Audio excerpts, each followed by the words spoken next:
My machine is turned on and I am ready to go, but I don't have the box that I need to have for the thing that I need to do. Nor do I have my bottle of starch, which is on the other side of the room. So forgive me while I get ready for tonight's live stream. We need that. And from over here, we need a bottle of starch because it makes the fabric play nicely. At least I think it does. Starch is not for everybody, but it is for me. And by starch, I mean Best Press. Hey guys, happy Friday night. I'm going to let you know that at some point during the evening, Ian may pop in for a bit. He said he was going to come over this evening and hang out with us on the live stream, so he may or may not be here. I'm sure he will be here. But for right now, it's just me. And that's okay. So, what am I going to be working on? Well, let's talk about it. I'm just going to give you all the details right up front. Cotton Cuts sent me a classic box. I used to get these all the time and I absolutely love them. And I want to tell you about what this product is in case you don't know what it is. So, shout out to Kim Moose and the team over at Cotton Cuts. They curated this Fat Quarter bundle for me. What this is a monthly subscription box that you can get from Fat Quarter Shop, but you can do a couple of neat things with it. First, you don't have to get it every month. If it overruns your sewing room to get approximately the equivalent of 3 yards of fabric every single month, then you can do it every other month or once a quarter or once every 6 months. You can curate this to come as frequently as you want it to come. Inside of this, you're going to get a coloring card that can give you ideas for how to make some blocks. You're going to get a coupon code for a free pattern download. You'll get to pick one of 4 different patterns, all from a featured designer. Usually there's a freebie inside, like a pencil or some sort of cotton cut swag, and then you have fabric that has been handpicked by what they call a fabric enthusiast specifically for you based on your design profile. So when you sign up for this product, you're going to tell them what you like, what you don't like, and what you absolutely never want to see in your box. And they're going to take that and they're going to pick out some fabric for you. And then when you get your box, you let them know what you liked and what you didn't like, and they update your profile so that in future boxes, they can get it closer if they didn't exactly hit the money. I already know what's in here, and I've been a little intimidated to work with it because it's not necessarily my mix. I wanted to be challenged, so I'm okay with that. It's not fabric that I think I would have picked out to go together, so I've been trying to figure out how am I going to make this look good. So I'm going to show you in a moment, but I've got an idea in my head for how I'm going to turn these fat quarters into some version of a quilt. I'm going to need all 12 of my fat quarters, most likely, and some background fabric. And I'm going to walk you through everything that I'm going to do. And then after the video's over, in the description box down below, I'll give you the details that you need in case you want to make this. This is not going to be a pattern that I have any time to type up, illustrate, or do anything fancy with and sell. So this is like a tutorial that I'm doing live. We're going to figure out as I go. And then once I've figured out where I'm going with it, I will finish it offline. I'll post pictures to social media, of course, and I'll give you some sort of instructions in the description box or on the website. But before we do that, I need to talk to you about what we did last week. So when you came here last week, I pulled out paper, pen, and some fabric, and I was like, you know what? I want to make some pumpkins. I need to figure this out. And so while we sat here together on the live stream, I had fabric that I just kept playing with until I got the size of pumpkin block that I was looking for. And so if you want to see what that looks like, go back and watch that video. Spoiler alert, I think I did tell you that I was going to update the description box with the cutting instructions and everything, and I'm not sure if I did that, so I might still need to do that. So don't hate your girl for it, but I am running kind of, I'm sorry, I'm moving windows around. I am kind of running in 50 different directions right now. So that's lower on my list of priorities. If you saw my inbox in my email, oh my goodness. But I want to show you that I actually almost finished. After the live stream on Friday night, I sat in here over the weekend and I made additional pumpkins. And I decided, you know what, I don't have time to make a whole quilt top, but what I would really like to be able to do is make a table runner because I actually don't have a full table runner. Ooh, that iron be hot. It just Ooh, it burned my finger. So I just made 4 of them. Really, I made 6, but I messed up the quilting on 2 of them, and so I chopped that off to be a table topper of another sort. So the quilting turned out correctly on these, so I kept this. This is the width of my desk. I when I work from home, I have a specific desk that I work on, and so I thought this would be really cool. I could just put some binding on it, and it will go on my desk during the fall months because I might have a Christmas one that's been sitting on it for about a year. I don't have one to change out. So there you go. That's what I made. So I did finish-ish. I just got to put the binding on it and a label.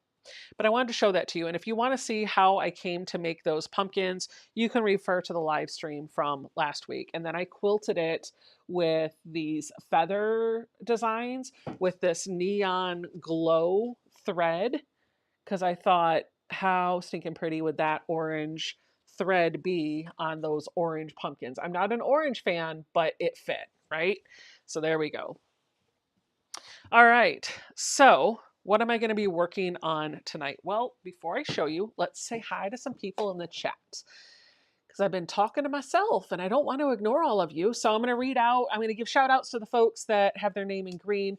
Those folks are financially supporting my channel by being a part of the YouTube channel membership. And I feel like they deserve a special shout out. So Ellen, I see you. Thank you for the compliment. She said, cute pumpkins. Brenda H is here. Angela Christine is here. Hello, hello, hello. Kathy is here. Dale is here. Da, da, da, da. Dragonflies for Donna is asking me, Becca, did you see the video the other day from Fat Quarter Shop about Fat Quarter Mad Dash? Nope, sure haven't because I don't have time. No, I've been so busy at work that I feel like my personal time is spent working. No, I just don't, I haven't even really been, when I'm in the sewing room, I'm not watching videos. I'm not on Zoom. I'm not hanging out with friends because I'm standing at that long arm. And oh my goodness, we'll talk about that in a moment because that's funny. You're gonna like that. Janine is here as well. BJP, hello. Justine Martin says good morning to you all. It's 1:04 a.m. here in Bellamoni, Northern Ireland. Angela Christine is here. Hello, hello, hello. Pat Strawhouse says it's never just you, Becca. Hi, Becky Spencer. It looks like we've got Jackie who has joined the subscription, so thank you for doing that. Andrea's here from Mama J Enterprises. The Squirrely Quilter is here. So Terry is here. It looks like Zaza's not feeling well. Donna is here. She says, hello, Becca, and all in the chat. Hello, hello, hello. Hope your live stream went well, Donna. Mary is here. She says, hey, friend, how are you? Okay, sorry. I thought somebody was asking me if something was sold out, but they were asking if it's cold out. Deb Thill is here. Bob H is here. Math Geek is here. And I think I got all of the green names. If I didn't, please know that I love you and I appreciate you. And that's all I got to say. So let's get right to the fabric, shall we? I'm going to go straight to the overhead and we're going to show you the fabric that was curated for me in this box. And what I would love to know from the chat, which I will be monitoring as I'm pulling these out, I would love to know if you feel like any of these fabrics are me, right? Like, yes or no? And like overall, do you think they hit my design element? Or is this fabric you would be excited to see too? So let me show you the freebies. The first freebie we got this month is a little post-it note set. It's got these little flags and then a little 3x3 post-it note, and it comes in this little portfolio. I know a few folks that absolutely love using post-it notes in their sewing room. So this might either go into a box that I share with them or I might use it myself. I don't necessarily love the big ones, but these smaller ones are great for labeling fabrics. So we got some post-it notes. We also have inside of our box, this is the card that tells us about what's in our box. It says, don't count the stitches, make the stitches count. And then on the back side, it'll tell you who curated your box and what they pulled to put in there. The lanyap, I think I've already used. Oh, no, I pulled it out. That was the post note was the lanyap. This is the color card that shows you the block of the month, that shows you what you need to cut, gives you some assembly instructions, kind of like those cards that you get in the card deck, right? And then on the backside, you can color a whole quilt that's just made up of that block over and over and over again. And if you post a picture of this to social media, they'll, with that hashtag, by that date, they'll pull a lucky winner to win a prize from Cotton Cuts. And then this is the card that you get that tells you about the designer spotlight. And so this month's designer spotlight is Michelle Bartholomew. I can't talk. On the back side of this, which I can't, well, can I? I can if I cover. On the back side of this, there are 4 different quilts that she has designed, all five different quilts that she has designed. All of them are laid out here. And you have a code underneath my hand that you can use to pick one of those PDF patterns and download it for yourself. So that's what's in the box. Those are all the extras, but the hero of the box is really the fabric. So let's take a look at this. All right. We're just going to pull them off in the order that I pulled them out of the box. This is the first fat quarter. We've got this green fabric, and I'll try to open up and see if I can see in the salvage where it's from. This is Hometown Holiday from Lori Holt. Sometimes I won't have the salvages, but I will look to see if I do. This one is from Sarah Maxwell for Andover Fabrics, and it's called Prairie Winds.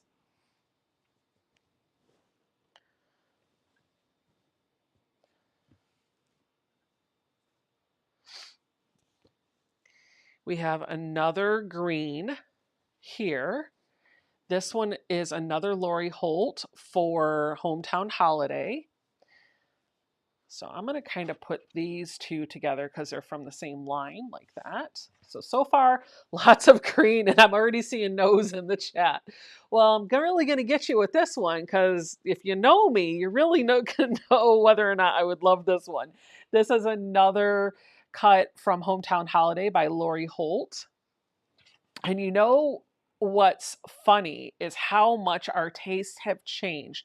I know Cotton Cuts probably has an old profile for me because it's been a long time since I've gotten this. But when I got this box the last time, I was a huge Lori Holt fan. So boom, boom, boom, right off the bat, they would have been like, oh, that's Becca. Not quite me. But they did get me with a batik, although it is brown. And I am not a huge fan of the brown, but it blends nicely. Like everything's coordinated nicely.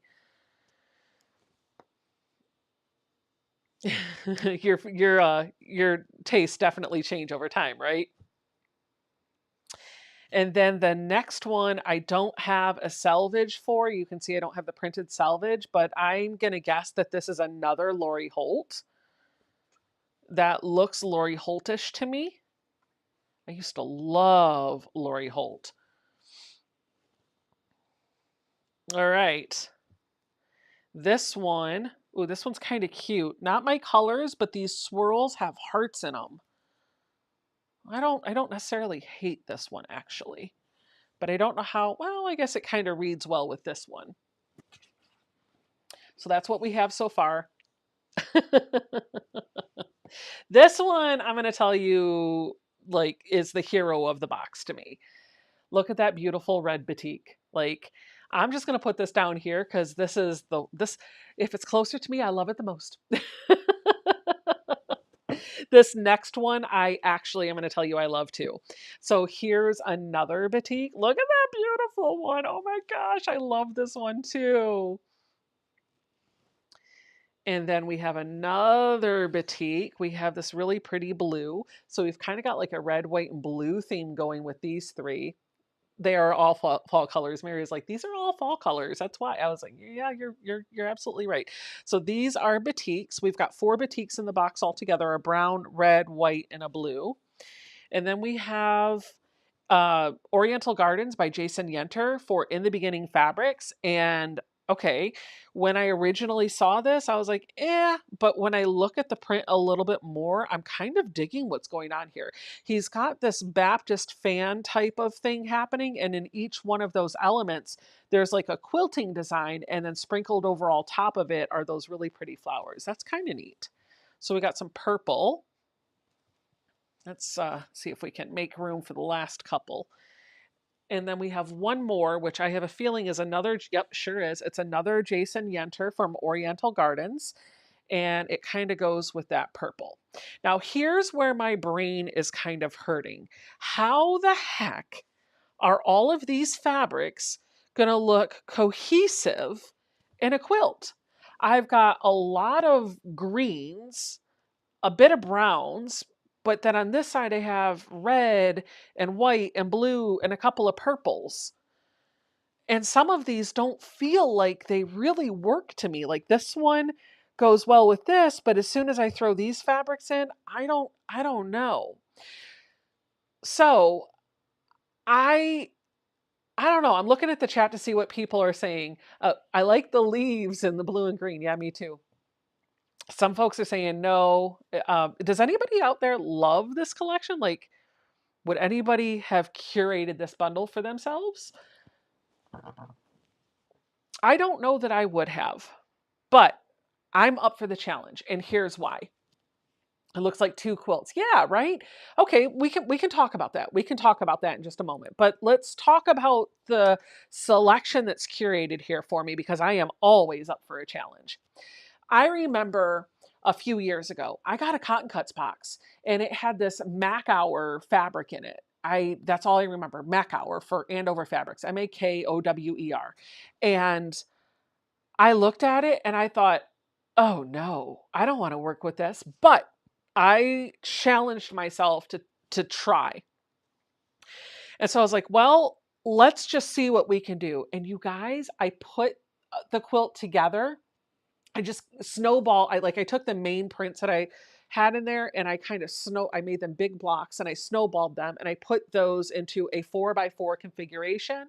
I did an inner border, and then for the outside, I did square and a square so that I had those prints sitting on point for the borders. And then in the corners, I did these blocks that kind of had like a little square of those prints radiating out away from the center of the quilt.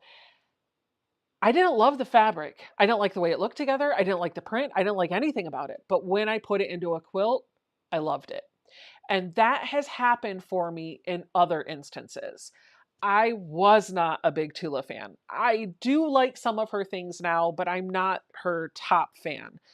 When she has a color palette or a design that I like it. But when I don't like it, I don't like it. There is no middle ground for me with her. Several years ago, I was in the no Tula whatsoever, and it wasn't because I didn't think her fabric was pretty. Quite different. I actually thought it was pretty, but I was intimidated to use it because the prints are big and the colors are bold. And I was in this era that probably would have pulled this color fabric for my own project. I wanted to stick with neutrals. I wanted to stick with darker colors. I didn't want bright. I didn't want in your face. But I challenged myself to take on a puzzle mystery quilt from Cotton Cuts and use the handmade line. It was a Tula Pink line. And I definitely stepped outside of my comfort zone, but that is a quilt that I still have to this day. I only did a small, and that was my number one regret. I wished now I would have made the large. So I'm up for the challenge, and I'm thinking in my head what I can do with this. So I've got a couple of options here. I can use all of these to make one quilt, or I can divide and conquer and I can make a couple of separate quilts. So let's see what the chat is saying they would do and what they think of the fabrics. Pat Strawhouse says, I like the dark green, the dark teal beside it, the dark blueprint, and the green with the teal leaves on it. Is that a white cream together? Kathy says, don't break your brain on this. Separate them out and make multiple quilts. Joy says she likes the red and some of the greens. Kate says maybe do a square and a square, sort of caring about the colors together, and then the background will tie them together. Yeah, that's what I found with, I called it my Connect 4 quilt. is once I brought a fabric in, it kind of blended them all together. What I learned in that project is if I put the fabrics right next to each other, they might not play so well, but if I can put some distance or some separation between them, they might actually come out pretty good. Let's see what else we've got in the chat. Green as the sashes and the others as focus blocks. Focus in the blocks. I like that. Candy says it's kind of like sets of 4 that go together. Okay, I could see that. 3 sets of 4. Yeah, I could see that. Barbara says I probably would not have put all that together. Anna says I allow you to pull the top red circle and the middle blue and see those tone and see what it looks like because those tones seem to be throwing it off. Okay, so let's pull this red and this blue out and see what happens because I feel like this could read as a green. This is an overly green box, isn't it? Let's take a look at how that palette looks now. Does this look a little bit better to you? Because, hey, listen, I love this red and I love this blue. I will be happy to put them to use somewhere else. I, I'm not, I don't know. I don't know. You know, I'm kind of thinking, is it wrong to think Christmas? Because that's what I'm feeling. Like I'm getting Christmas vibes out of this.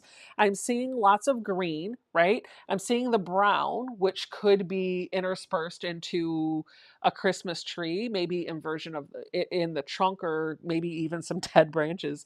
But I've got the red, the purple, and this could even be up with the greens. That could be some lighter greens. I think it could read as a green. If I take this red out and I put all those together and I even take the brown out, like that all looks like a green patchworky type of thing to me, doesn't it? I could make some sort of a patchworky Christmas tree. What are your thoughts? See what else you have going in the chat. Yes, a tree with Christmas ornaments. As you were thinking about your quilt, I had hit send. Great creative minds think alike. I would make a scrappy quilt and just choose a white or black for the background. I was thinking that too. The purples are throwing it off for me. Oh, yeah, I pulled the purple and the red and the blue out. I mentioned the other red and bluish teal. Whoops. Okay, well, let's pull that out too. What about that? I mean, this looks so much better. Like this 100%. This 100% goes together.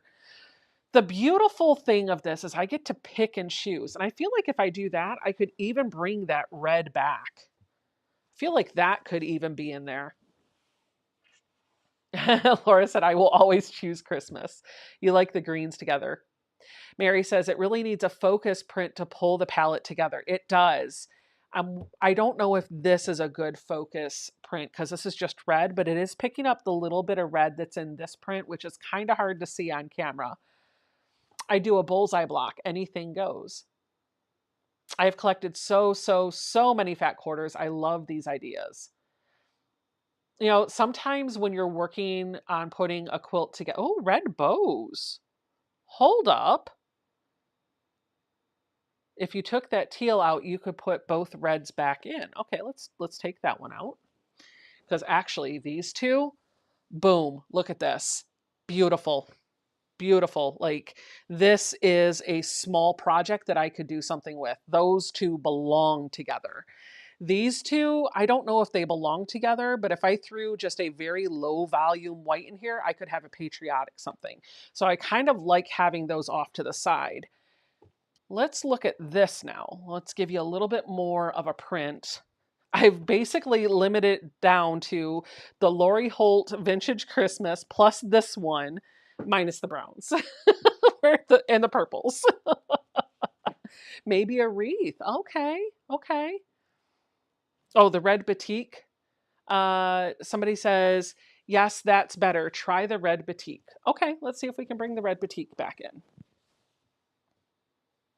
What do you think? Beverly's saying, use the greens for a tree and the big red for ornaments. Quilting in the Country is saying, wreath with a big red bow. That could work. Hello, Shelly. Hello, Brenda. See what the red floral batik looks like in there though, because now I'm curious. Well, this is it, Cindy or Candy. This is it. Ooh, yes, wreath. Good idea too. Well, the problem with the wreath, my friends, is that I don't have a pattern for one. So I will have to find a free pattern to do that with, or make it up myself, which I am not opposed to. If you were here last week, you saw me figure it out on my own. The 3 greens and the red look good together, plus the batik. Yeah, this whole setup reads Christmas now for sure. It does, right? Like to me, I'm like, oh, this is my Christmas. This is what I'm going to do. Everybody's out there preparing for Halloween and Thanksgiving, and I'm over here like, let's make Christmas stuff. I got a box of stuff, and all I can think about is Christmas. I think this is what we're going to have to do. It's definitely saying Christmas, but I feel like that if I'm going to make a quilt out of this, that's kind of what I have to do. Do I have a Dresden? Oh, Shelby, yes, I do have a Dresden ruler. And that's a great idea because I know folks have been asking about a Dresden. Let's make some green trees with brown stems, maybe? And red centers? Is that what you were thinking? Free Spirit says make a tree. If you did trees, you could use the brown in the tree trunks. I could almost do a log cabin quilt. We're not doing that tonight because I've got to work on some log cabins for something else. I think Tilda has a pattern for a wreath. Not sure if it is free. Got it. I could check it out. Hello, Sharon. All right. So I know I'm saving this for future projects. I'm really excited about these two. And then the blue, I'm excited about too, but I'm saving that for a different day. The browns are a maybe depending on what I do. Skinny trees form a Dresden. Can you put the brown leaves back in? Sure, absolutely. The big brown leaves like this. I will lay it out. I'll let you guys ooh and ah over the overhead camera. Or do you mean this one?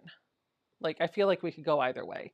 So I'll just I'll do this so that you can see which one you like better. I'm going to go hunt for my Dresden rulers because that's a really good idea. I haven't done a Dresden in a minute. And I actually have a double wide Dresden, which has the fabric be finished at both ends. And so I'll have to figure out how to make this work because it's been a long time since I've done a Dresden, but I'm here for it. Let's do it. What do you guys think? Make a tree. Use red to make yo-yo ornaments. I don't know how to make yo-yo ornaments, but I'm here for the challenge. Didn't she pick up that double wide Dresden book? Maybe. Goodness, Shelby, you know my room better than I do. She's like, make a Dresden. Get the book. Get the ruler. Are you hiding out in here when I'm not here? I don't know if I have so many books over here on the side of the room. I know the book that I think you're talking about, and it is from Me and My Sister Designs. They are the ones that came up with the double wide Dresden.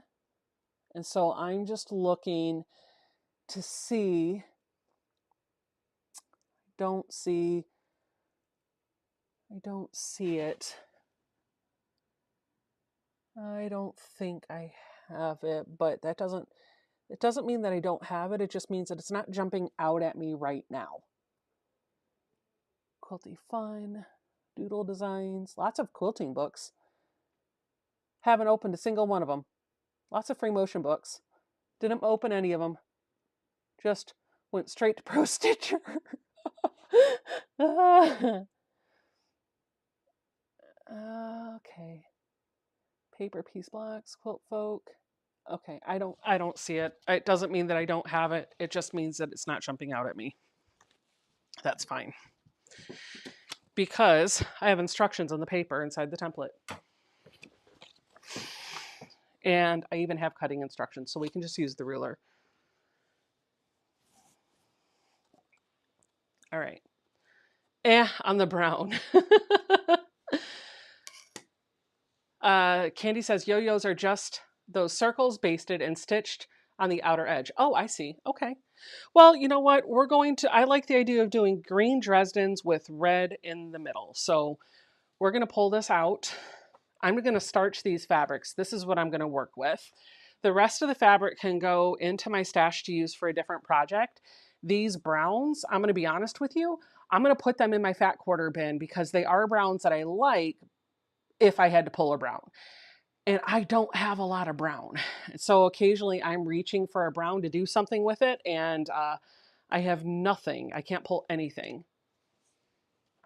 So the purples, my sister is going to fight me for, or Mary will steal them for me, or maybe I will make something out of the purple for Mary for Christmas. That's probably what I'll do. Maybe I'll make some bowl cozies with these. Those are always a great Christmas gift. But that's not happening tonight, because tonight we are going to tackle Dresdens. I just finished a Dresden that has a large one in the center and half ones on each corner. I like that idea, Andrea. That's a neat idea. I think the brown leaves make it pop.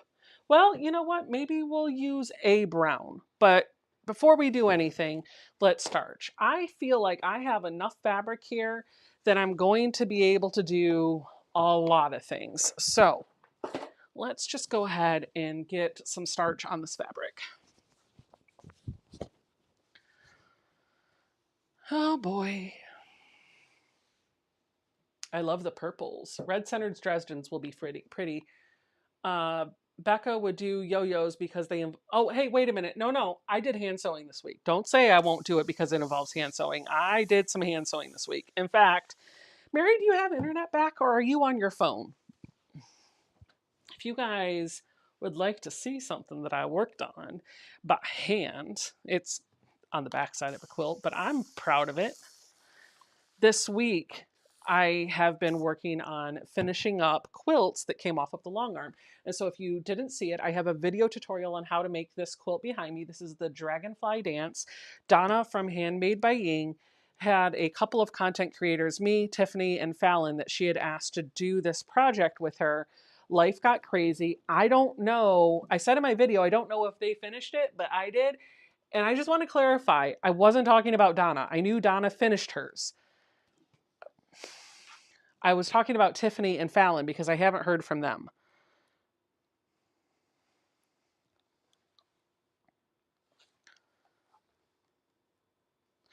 So that's mine. It's finished. I did the stitching on it. I did not bind it by hand. I did bind it by machine, but the one that's on the other side of the room is the little house that I pieced together on a live stream a couple months ago. It was a Bonnie and Camille pattern, I believe. And I quilted it on the long arm. And while I was sitting at the allergist this week for 2.5 hours getting my cluster shots, I pulled out some thread and a needle and I hand sewed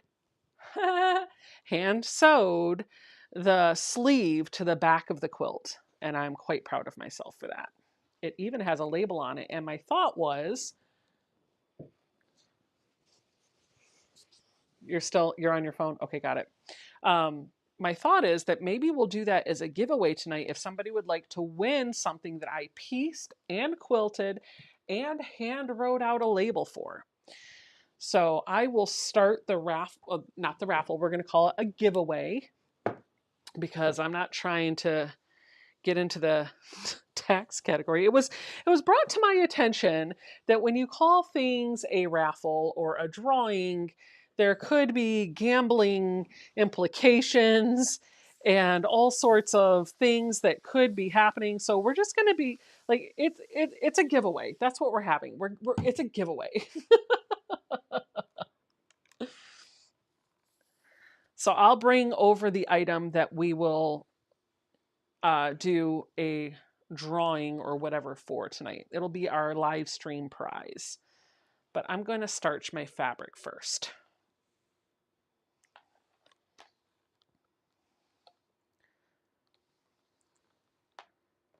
You will need to be here to win. So once it's opened up, you'll get your ticket just like you normally would, and then you'll have to be here to win, and then you'll have to email me your physical mailing address if you do win, because I will be mailing this out over the weekend. Also, speaking of the weekend, you guys want to know what tomorrow is? Well, it's a couple of things. The first thing is, it is the weekend VIP YouTube channel membership Zoom retreat. So if you are a channel member here on YouTube, or you are participating in my VIP membership on my website, there is a Zoom link that will be open for the entire weekend if you would like to sew with some friends. Tomorrow is also my daughter's birthday. Zoe will be 14 years old. I can't believe it. I don't know when that happened. And we do have plans with her in the evening. So I will tell you right now that for the Zoom this weekend, I will not be on camera or participating after about 2:00 because we've got plans with my daughter for her birthday. But the Zoom will be open and you guys are welcome to use it all weekend long.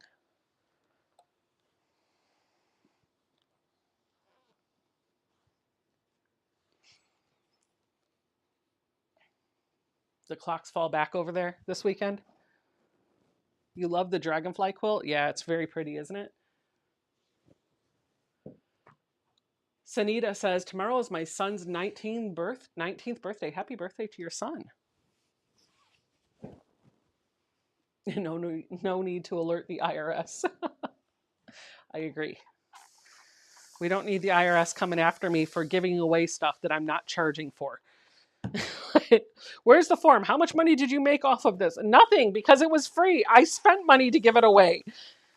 And I don't want to have to prove that. Like if I've got to jump through hoops to prove that I spent money to give something away, I ain't giving it away.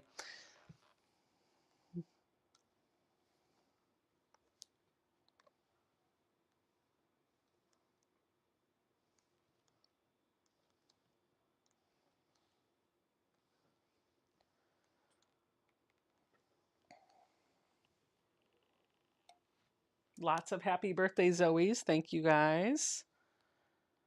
Tomorrow is also the 14th anniversary of me becoming a mom. Well, oh my God. Oh. Trick or treat. What the?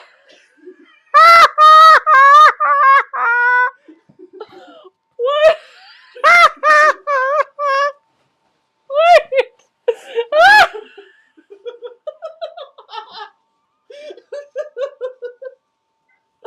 Come over, just come over here.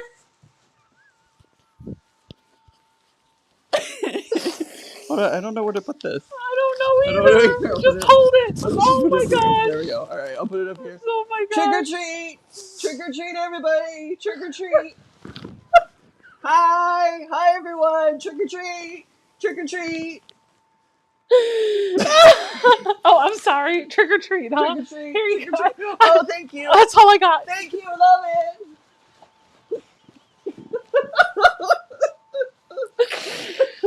And Shelby said, and that's why you need to lock your doors. Where did you get that? I brought it with me. I packed it. You've had that? I've had this the whole time.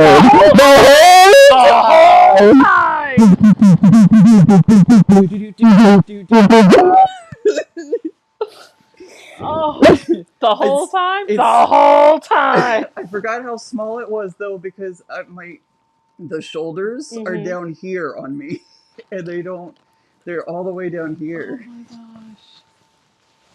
They're right here on me. They're not up here. They're down here. Hi everyone. Don't trip, Ian. Don't trip on plastic bags. Is that what you're going to wear to the Guild Halloween party on Monday? No, I'm going to do chat. Oh, can I have it? Yeah. Yeah, I could fit in absolutely. it. I don't know if I could fit in it. It's a bit snug on me. I don't know. Probably not. I don't know if it's. I don't know. Oh, did you go in the other door and show Zoe? No, not yet. Oh, that's hilarious. Did you show Jason? Not yet. Oh, dude, just go. Okay, Just all right, go. all right. I'm gonna I'm go say sad that hi I to won't them. be there to see it, but you gotta go show them. All right, I'll go show them. I'll be back, everybody. Okay. Stop wiggling your butt at me. Get it out of here. Oh my gosh. Justine, he does get worse, doesn't he? Now I know why he said he was going to pop over. Got it. We'll let him know. Thank you. Thank you, Mary. She just let me know that there's a bit of feedback on his microphone, so we'll take care of that.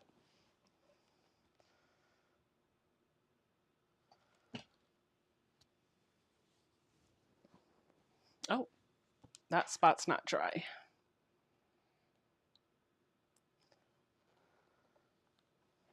Trick or treat. I'm still laughing. What the heck?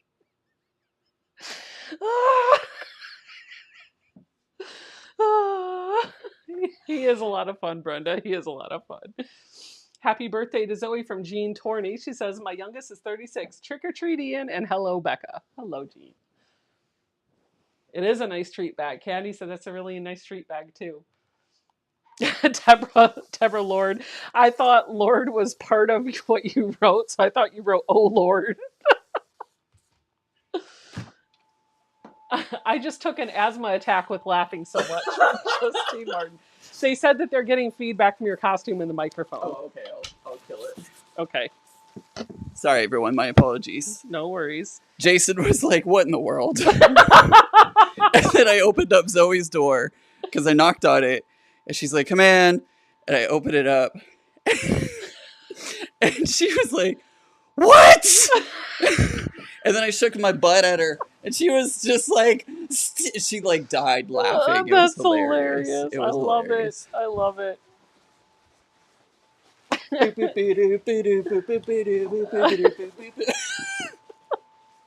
All right, I'm going to take this thing off. That's probably a wise idea. You're going to trip and die.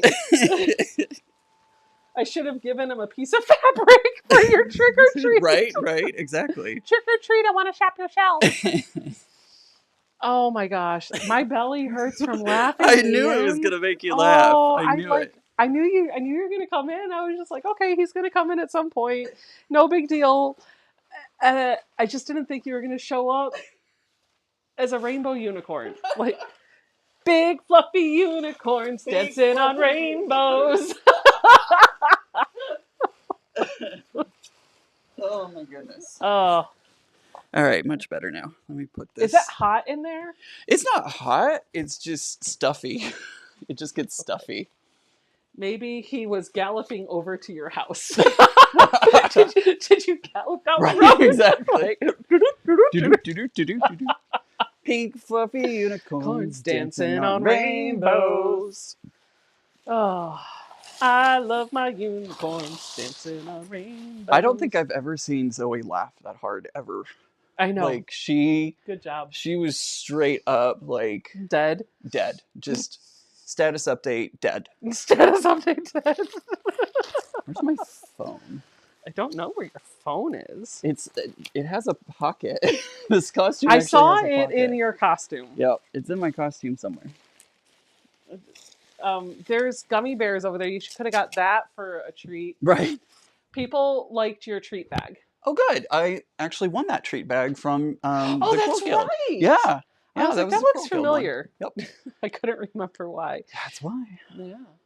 So what you doing? Well, we, and by we, I mean all of these lovely folks in the chat have helped me figure out what we're going to do with this cotton cuts box. So remember, I showed you all this fabric that came, and my face, spoiler alert, guys, my face was, because it's not my taste anymore, but we already talked about that. But I told them I was up for the challenge, because sometimes when you see the fabric, you look at it and you're like, that's not something I really want to work with. But then you start putting it together, and as you curate it the right way, or the way you cut it up and you put it together, you end up loving the product. And so I think that's going to be one of these quilts. Gotcha. So we're not going to use all of the fabrics, though we certainly could, I think, actually.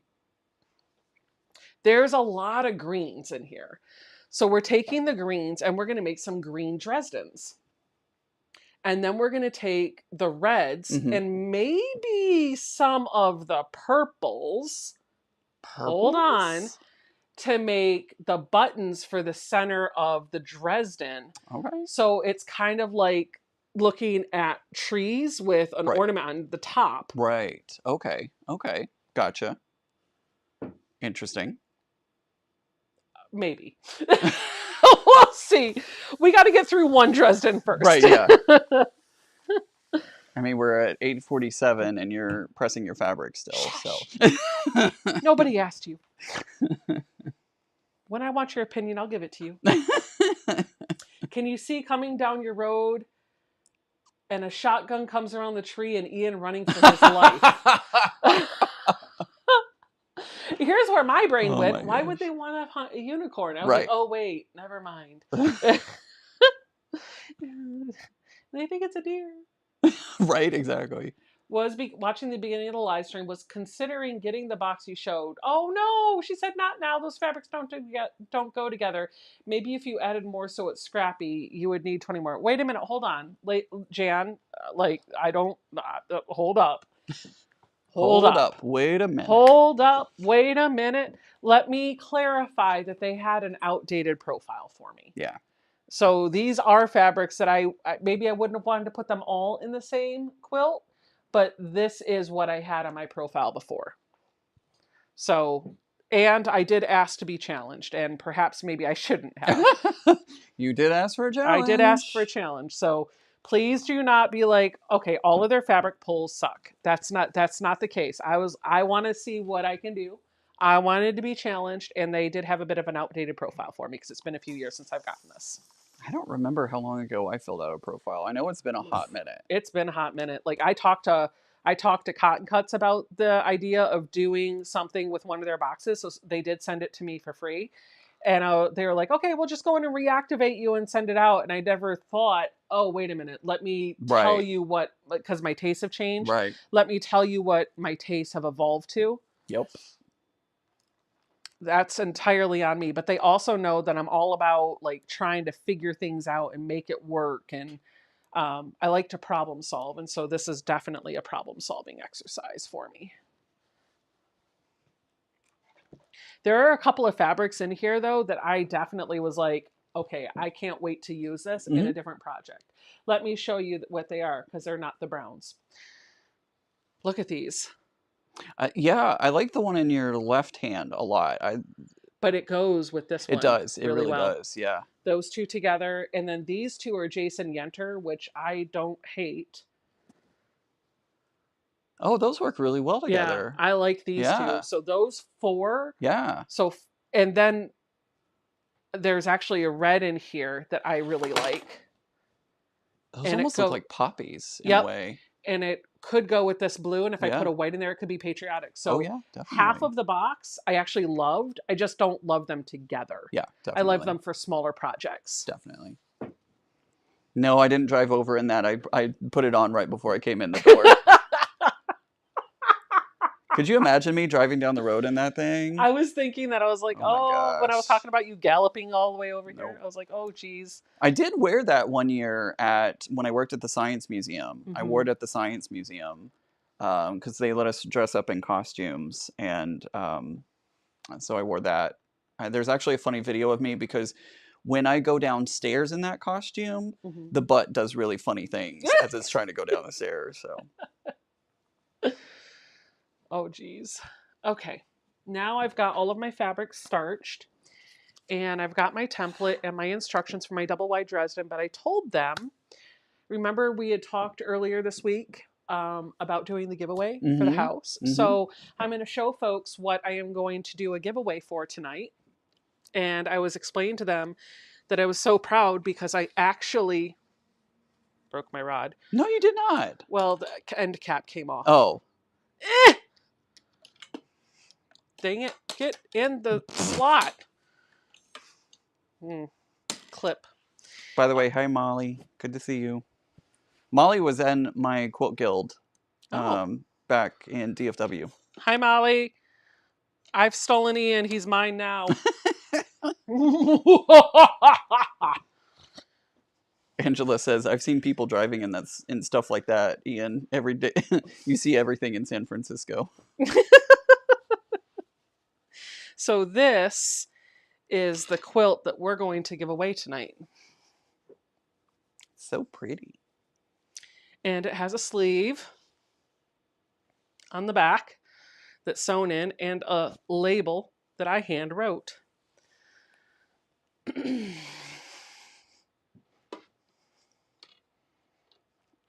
So, wait, did you do hand sewing? I did on the sleeve. That's what we were talking about earlier. What? Because somebody, Mary was like, Becca won't do yo-yos because they involve hand sewing. And I went, hold up. Guess who did some hand sewing this week? Who did some hand sewing? I did. I couldn't believe it when you told me. I was like, I did. What? Well, I was like, well, I learned that what I needed to do for hand sewing is to use a thread I can see. So I used a 12 weight thread. Yeah. Do the stitches look perfect? No, but it's holding. Definitely. See, right there. Absolutely. So I'm going to start the giveaway. We're going to let that run for about 20 minutes or so. And we will, maybe 30, I don't know. I'll stop it when I get a Dresden done. Whenever a Dresden is done. When a Dresden be done. Dun, dun, dun. But first, let's go. Oh my gosh, Zoe looks so different too. What do you mean? Oh, that's not Zoe. Oh. That's Parker. Oh, I was like, wait, what? No, that's Parker. Got it. That was, so in my sewing room, there's a TV and it's signed into YouTube and it's playing YouTube videos, and it happens to be playing one of my videos from when I moved into my sewing room and started unpacking. And that's when Parker came in and was helping me unpack. Oh. However, this was during the time where, before this moment in time, and this is 2020, like January 2022, December 2021. Yeah. Before this time, we knew Parker as Hannah. Right.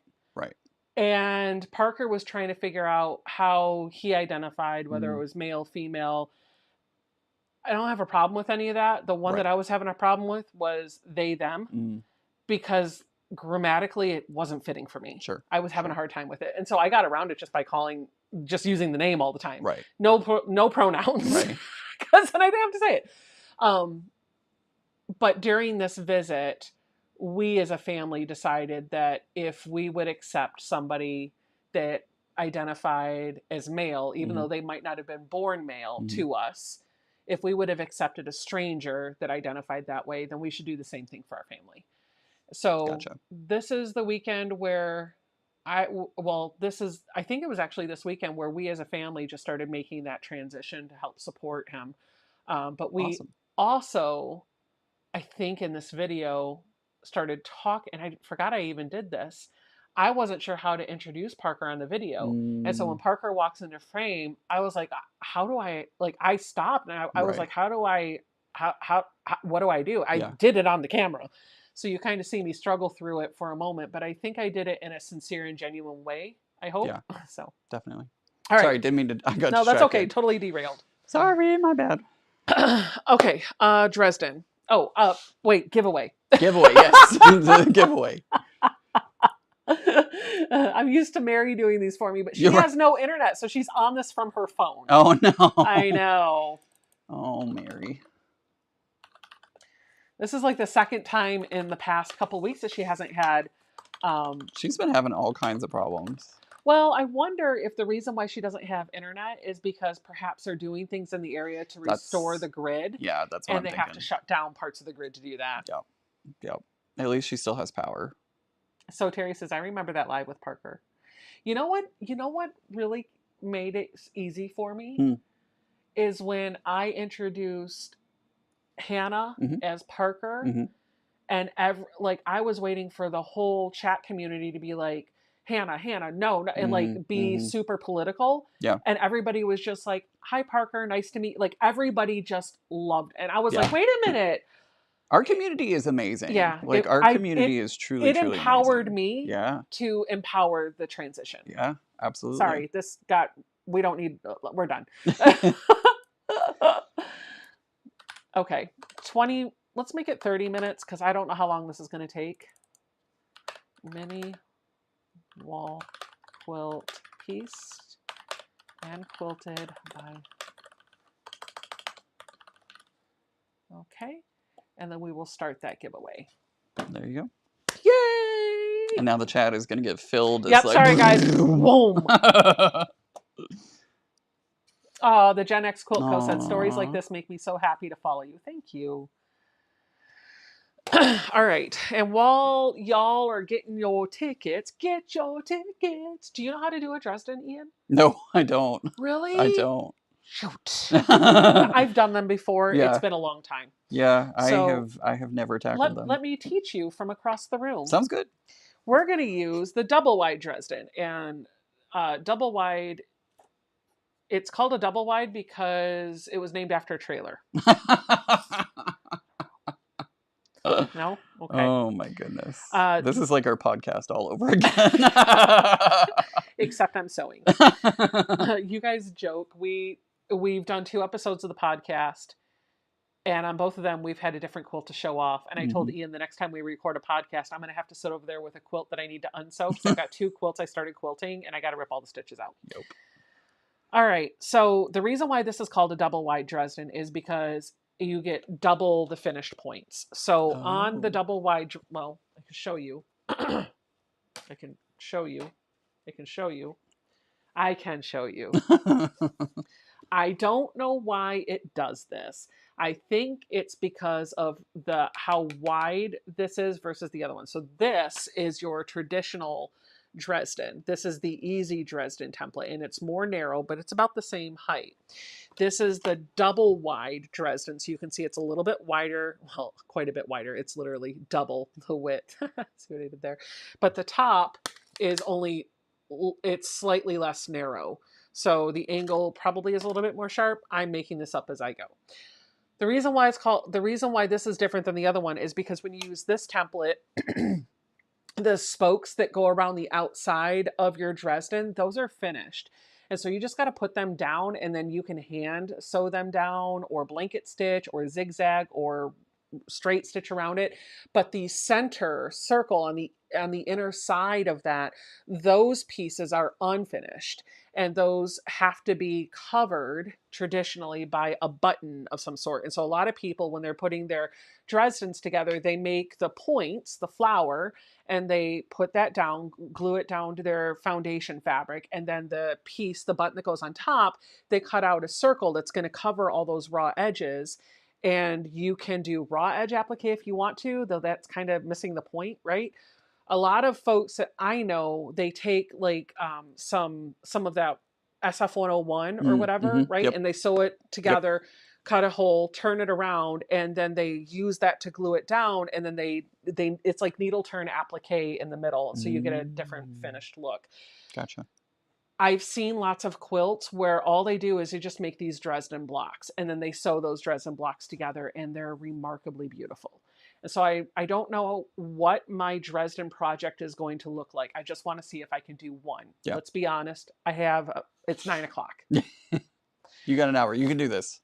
I know I can do one. I don't know if it'll be fully sewed down, but I can at least piece one. Yeah. And so that's the difference. This one, the inside circle, though, you're going to end up with points on the inside. So you'll have like a star that shines through. So you don't necessarily need to do the button. Both ends are going to be finished, hence double. So the instructions in here tell you step by step how to put this together, how to cut, how to do all the things. I'm going to read this out loud. This is just what I'm going to do. So they've got, for a finished block size of 10 inches, they want you to cut a 10.5-inch background square. Not going to worry about that right now. And then from your finished Dresden plate size, you'll need 7.5 inches Finished wedge size is 2.5 inches, and so your width of cut strip will be 3. Using the ruler instead of a paper template, cut a strip.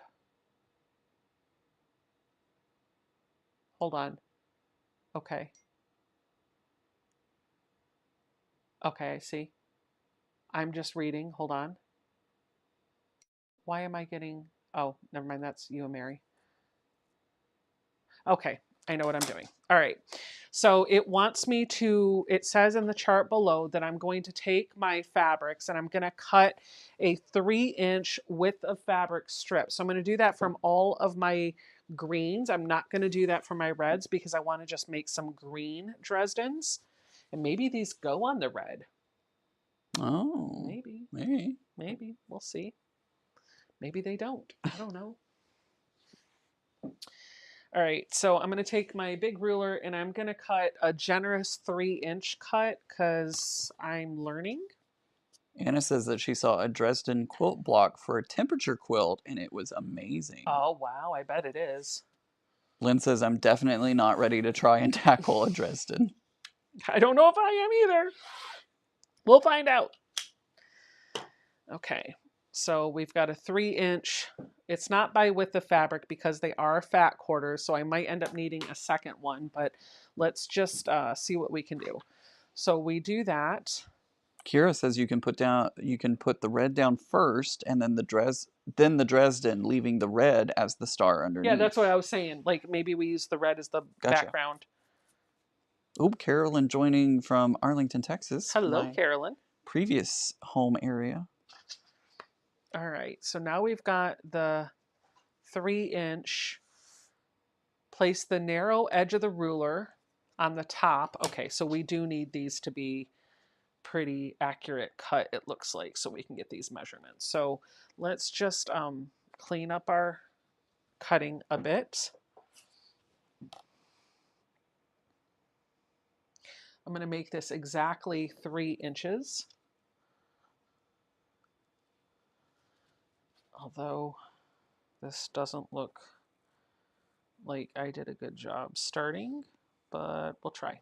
We'll try anyway. Finished is better than perfect. Started is better than not started, right? Like you're never going to learn something and you're never going to be able to tackle unless you try and you start. That's true. So, and it literally has been years since I've done a Dresden. So I haven't watched a video tutorial. I'm literally trying to remember from memory. And this is something that Katie from Greenland has been asking me to do. She asked me before to do this, and I think that was years ago. And I was like, oh yeah, that's a great idea. And here I am 3 years later. You're welcome. All right, so we lay this out and then we take this template. And let me go to the 3 camera setup so you guys can see a little bit better what I'm doing overhead. So we're going to take this template and it says it wants us to line up the short edge of the ruler with the top edge of the fabric. And, oh, okay, so there's our 3 inches right here. Align the narrow edge of the ruler with the bottom cut. Okay, we're going to need 10 wedges for each Dresden plate. So all we're going to do is cut like this. We need 10 for each plate. So there's 1. I'm going to turn this around. No, I'm not. I'm going to put it back this way. I'm going to turn... Ooh. Where's my... It's, You know what I'm talking about? I know what you're talking about. Where did it go? Wiki. Ah, Wiki, I found it. Okay. Your steering wheel? My turntable. Yep. Carrie says Ian finished is perfect. I like that. I like that a lot. Donna Price is asking Ian, so now that you've moved, what city did you actually live in? I did live in Fort Worth. She actually guessed the name of the city. It was Fort Worth that I lived in. Got it. She said, what was the name of the restaurant that came in before you left? It was called Whiskey Cake. Gosh, I wish they had those here. Like, you would die with how good the food was. Yeah. They need to open one here. I'm just saying. Okay. Doreen, don't worry if you used exclamation point raffle. It is raffle tonight. Yeah, if you use exclamation point raffle, it will enter you into the raffle. And just because you don't see your name, don't worry.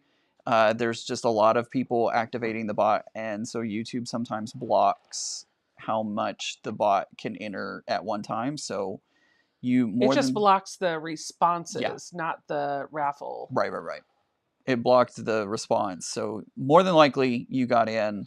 I have never found an instance where somebody didn't get in my years of doing this. Yep. And my rule of thumb is if you don't think you got a ticket, type it in again. Type it in again. And if you don't see your name pop up, you definitely got in. Yep. Wait till it slows down and then type it in again. This one's too short. I'm just going to keep cutting this one up.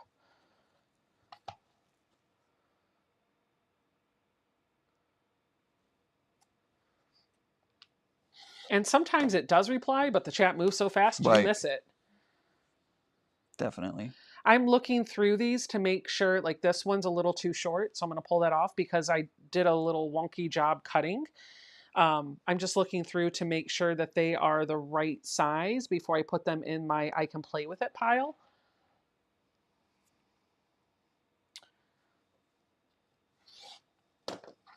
Okay, these can all be scraps that I can use for leaders and enders. So let's look at these. Now it says I'm going to need 10 for each one, and I want them to be, these are a little too shy. So I've got plenty to work with. So I only need 10. I want it to be a bit scrappy. So since I know there are 3 different prints, if I pull 3 of each one, that'll get me 9. And then I can pick one extra one. That's 1, 2, 3 there. I'll put this here. This is 1, 2, 1, 2, 1.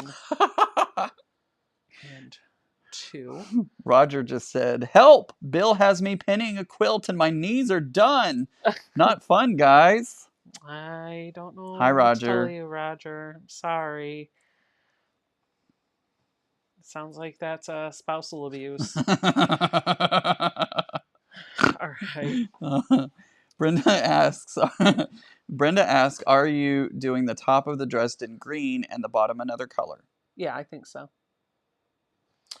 All right, so we're going to take these and we're going to fold it like this, right sides together. And then we're going to take this over to our sewing machine and we're going to stitch 1/4 of an inch on each of those sides.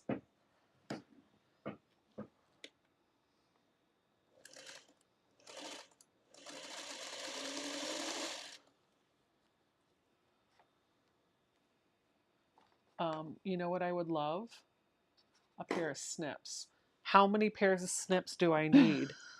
Yeah, I remember years ago, I got a sew sampler box and I did a video for it and I opened it up and I was like, great, another pair of snips. How many snips do I need? And now I regret ever having said that because apparently the answer is all of them. They walk away. They grow legs and walk away. Okay, wait a minute.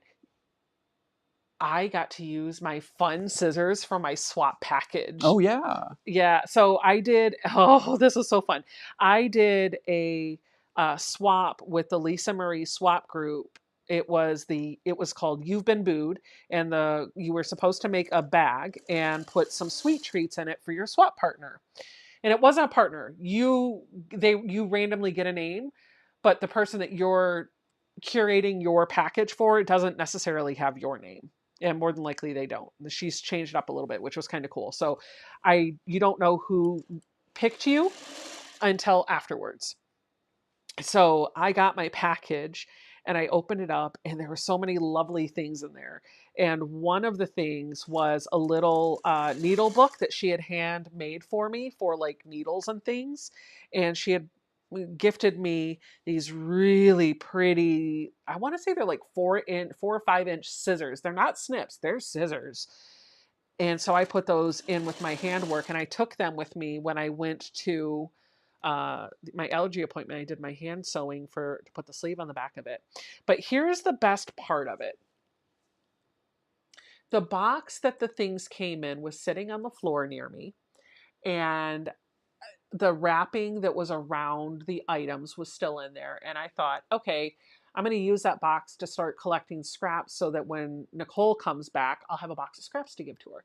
So I take the stuffing out of there, and at the bottom of the box, there's an envelope that says, "You've been booed." And I was like, what's this? So I pull it out.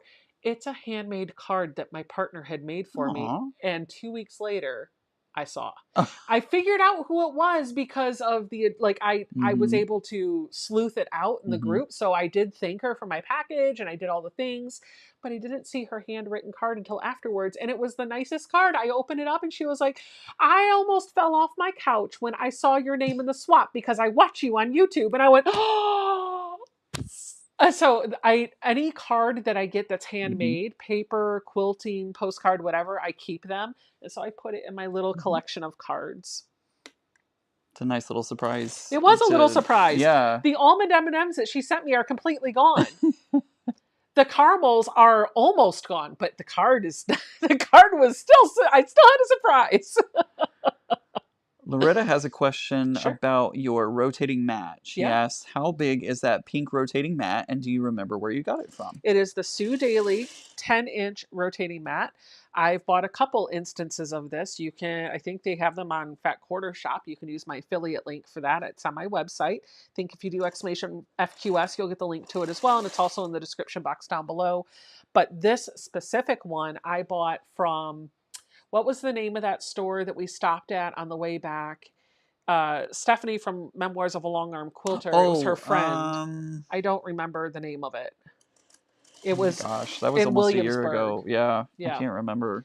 We stopped in at a quilt shop that Stephanie from Memoirs of a Long Arm Quilter, she knew the owner and she was going to go there to do some shopping. And so on our way back from the Mid-Atlantic Quilt Festival, we stopped in to check it out. And I didn't want to leave without buying something. So I bought this mat. I had already bought it before. I've bought this mat like 2 or 3 times. The first time I bought it, I think I gave it away. Mm-hmm. And then the second time I bought it, I had it and it sat just being a lazy Susan for a long time. And then I think when we moved, I was like, I've never used it. It's literally just a lazy Susan. So I got rid of it.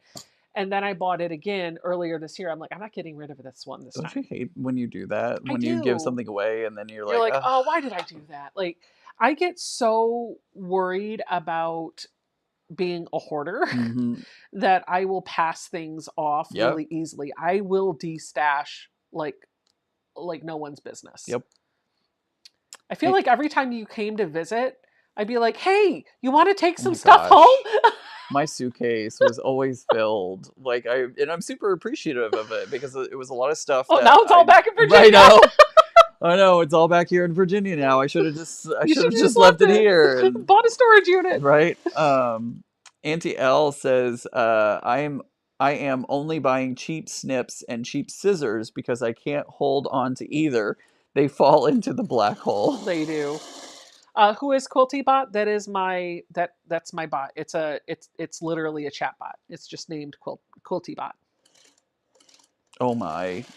I think Justine had quite good restraint not to unalive their son. She says, my son took a pair of my scissors to open a bag of oven fries. Listen, when I first started sewing, I was so excited because, at Joann's, you used to be able to have those coupons and you could go in and get something 50% off or whatever.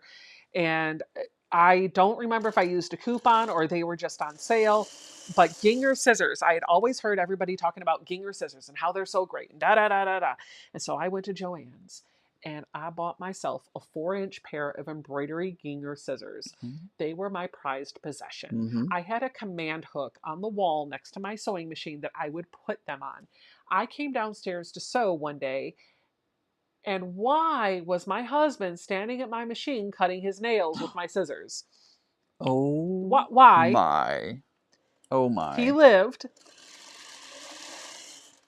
Judy asks, do you still get the Sew Sampler box? I do. In fact, I have one right here. I've already opened it. I'll show you what's inside after I make my Dresden. And in fact, the project that I started a couple of weeks ago was a project from a Sew Sampler box, like the last Sew Sampler box. I actually made the project on a live stream. It was working with a jelly bar.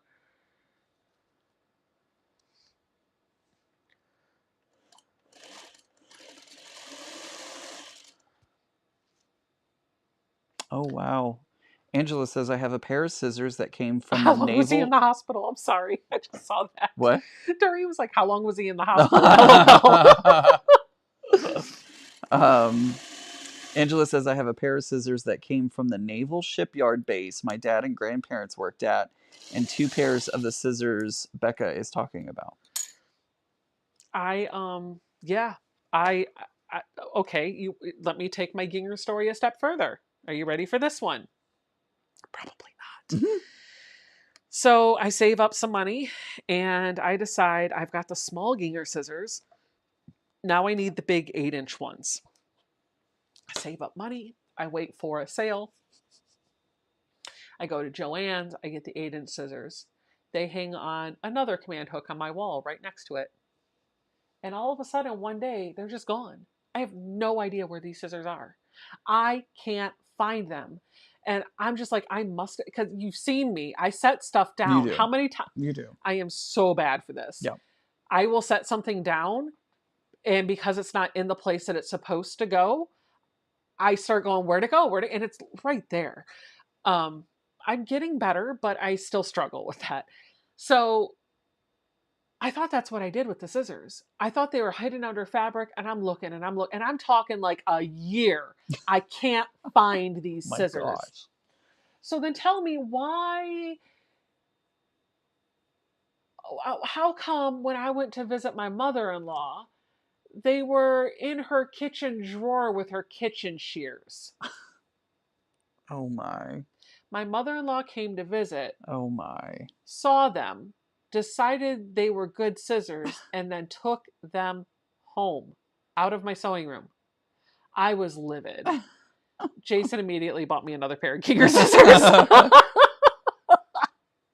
But then I discovered Kai, and I've never looked back. Like Kai. I like the Kai Kai scissors better. Yeah. They both cut nicely, Yeah. but the feel of the Kai, the handle's so much more comfortable. Yep. All right, let me show you what I'm going to do with these after I've sewn both ends. Now I'm just going to turn it inside, like right side out, and we're going to have these little points on either end that we're going to press down. Does that make sense? I think that's what we're doing. Let me look at the instructions. It's been a minute. Mm-hmm. Hey, Andrea. Oh, wait, hold on.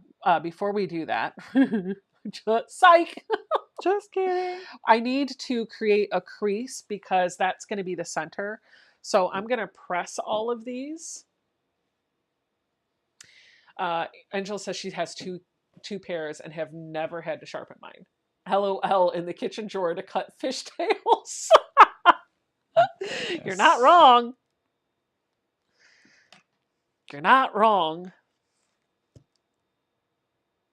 I was so livid. I was like, Jason, like I picked them up and I carried them into the other room. I was like, these are my scissors that I've been missing for a year.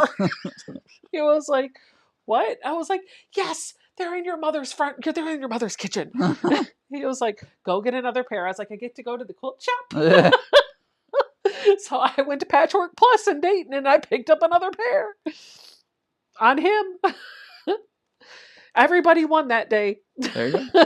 Everybody got a pair of Gingers. There was a rainbow pair of Kai that I wanted to get at one of the quilt shows that I went to a couple of years ago. And I didn't. I'm mad at myself. I should have.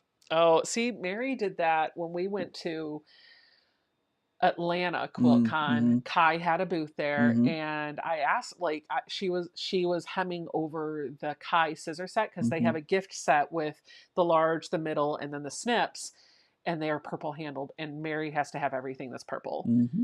Like me, I'm purple, so she has to have me.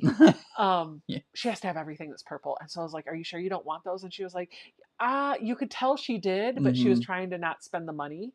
And she regretted that. So for Christmas, I got her that set. So. And she says in the chat that she loves her Kai scissors. Oh, birthday. I got them for her birthday. Yeah. That she bought her for her birthday. Yep. Okay, so now that I have pressed this, I have this nice crease line in here that I'm going to use to make sure I'm finding center. So I'm going to turn these right side out.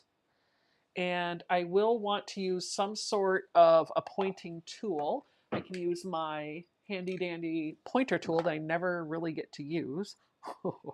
Except for tonight. Except for tonight. And we're going to poke that point out and both ends.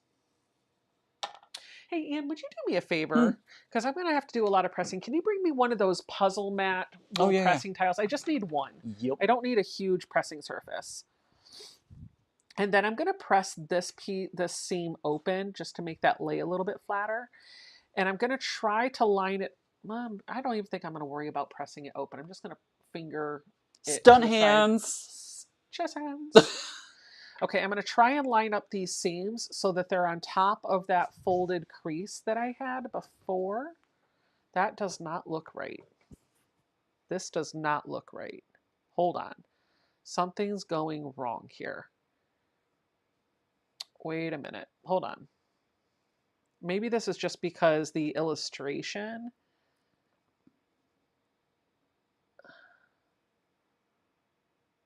Hold on. Finger press the seams open and then turn the wedge right side out.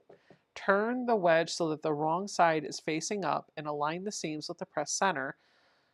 Okay, that's what I knew I had to do, but here's what's throwing me off. When I do that, there is no straight edge on the side, which is where I would join these up. I just have a square or, okay, hold on. Hold on. We're going to start again because I need to start again. I think they're too small. We're going to go with the size that are in the instructions as the start because I need to see it exactly like the diagram has it. So it says to cut a 4.5-inch strip. So I'm going to cut a 4.5-inch strip of fabric. I'm going to repeat all those steps that I had before. Here's the beauty of it. If I mess them up, I don't need all the fabric. So that's 4.5 inches. Same thing I did before. We're going to get my double wide Dresden out and we're going to lay it so that the strip is going this way. We're going to line up the narrow edge of the ruler with this. Oh, hold on. Hold on. Why is this extending off? Place the 1/2-inch line on the narrow end of the ruler. That's what I did wrong. I cut my fabric wrong. Oops. On top of the cut edge of the fabric. I bet somebody in the chat was like, "You're doing it wrong, Becca." Actually, no. Oh, okay. No, the only advice that you've gotten is from Brenda, and she says the small end does not need to be sewn, only the large end. No, with the double wide, both ends are sewn. With the, she's not wrong, but with the double wide, both edges are sewn. Gotcha.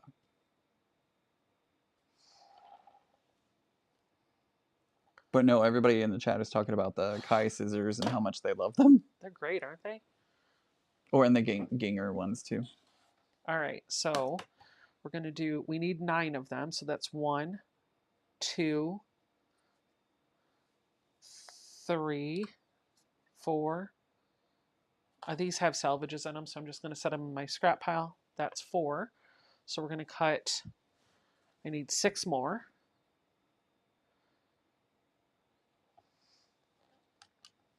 Peggy, you didn't miss anything, just Becca working on her Dresdens. Glad your internet came back up. And Peggy, don't forget, if you haven't already entered, use !raffle in the chat to get entered to possibly win that mini quilt over Becca's left shoulder.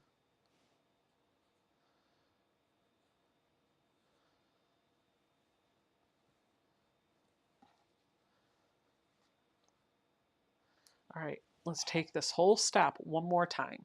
So I'm going to press these in half. Just like this. Oh, no, press these in half. Right sides together.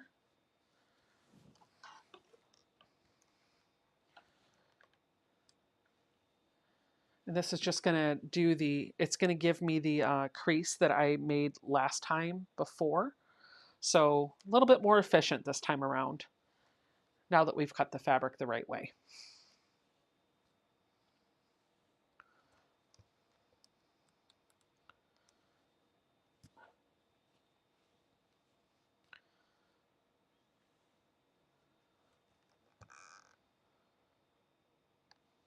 So, Ian, Hmm. do you have backings coming your way? Ian's got like 7 quilts that are sitting here that he wants to load on my long arm, but he's at a standstill because he has no backings. So You're gonna air my purchases from. that's okay because we're going to talk about my issue as soon as you fess up to yours. I may or may not have bought plenty of backing, including some Cuddle and some Minky last night, which I've never used Cuddle or Minky, so we're gonna see how this works. I want to get that Tula Pink Minky. It's so pretty. I know. Um, so you have some backings coming? Yes, I do. I'm very excited because I can't wait to start. I want to put the Continuum quilt. Yeah, I need to on the put long the arm. last 2 borders on my Continuum quilt so I can load it on the long arm. Free Spirit said, that iron is cool. You can press in the dark. You can. Turn off the lights and I'll glow. To the extreme, I'll rock the mic like a vandal. Light up the stage, watch me jump like a candle. Dance like a speaker that booms. Killing your brain like a poisonous mushroom. Deadly. Okay, I'll stop. By the way, your raffle closed. So if you want to open it back up, you can, or if you want to... We'll open it back up because I don't have a Dresden. Yeah. I said we need a Dresden. Yeah.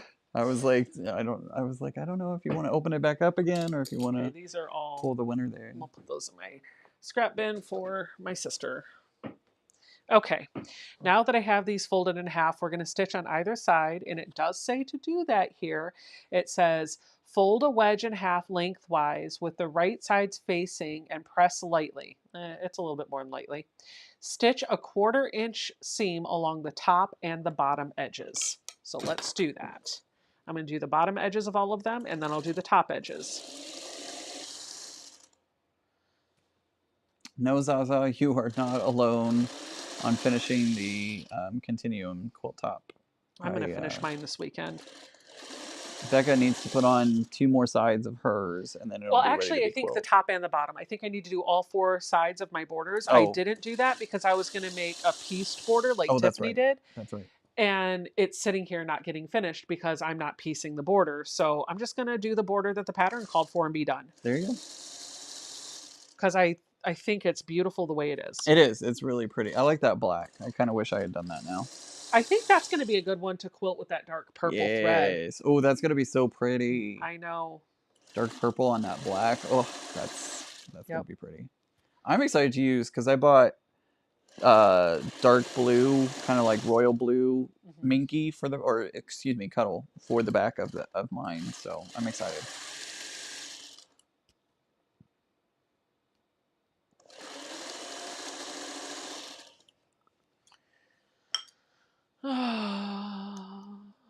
All by myself. Hey, I'm right here.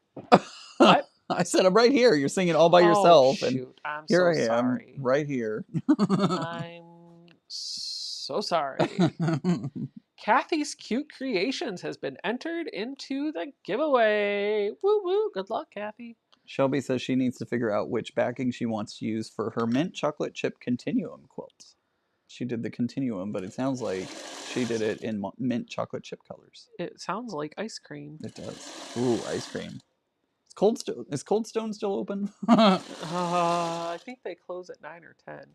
What's the difference between Cuddle and Minky? I think they're the same. They're pretty much the same.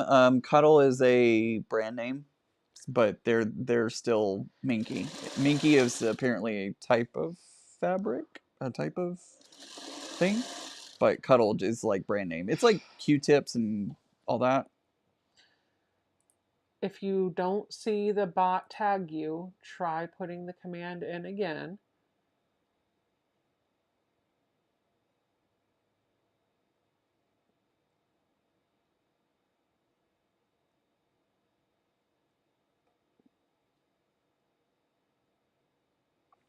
Shelby says, yep, mint green background with white and black accents. Ooh, that's really cool. I don't remember seeing that. Gene type exclamation raffle all on a line by itself. If you didn't get a ticket, it will give you one. If you did get one, I don't know if it replies and tells you that you already have a ticket or it just doesn't reply. It usually doesn't reply. Okay. So if you don't get but a I can't reply, then remember you're which Gene it was. I've got to go scroll through the chat Tommy. to find. Tom Tomey. This is hundreds of names in here that I'd have to.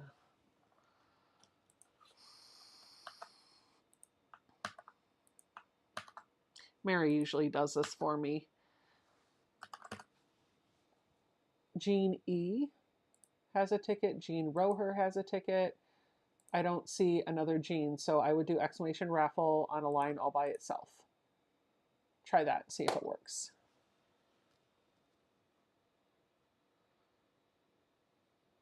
I can't enter the raffle too far away. Where do you live, Justine?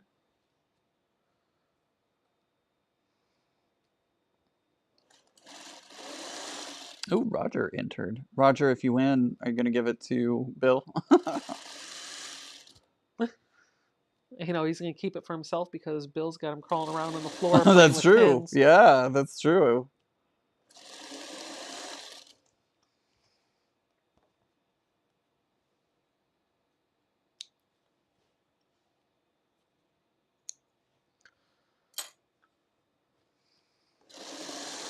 Auntie Carol, good to see you. Currently, Becca is working on some Dresdens using one of the cotton cuts. Oh, which box was this one? This was the classic box Thank with you. 12 fat quarters. There you go. Justine is in Northern Ireland. No worries, Mary. You do more than your fair share when you're able. Okay. All right, here we go. Now we're going to go back to what we were doing before. Now we're going to turn them right side out. I'm going to use my little pokey thing to poke the point out. It does say to press the seam open, so I'm going to try to do that. And I'm going to line up that seam, the center of the seam allowance, with the crease from my fold so that this is nice and even. I'm just going to finger press on either side until I get this laying the way I want it to be. Put the center right on top of that. Oh, Gene, you got to use the exclamation point, not the letter I. You're putting the letter I in front of raffle. You need to use the exclamation point raffle. Yeah, there you go. Yep, that's what's happening.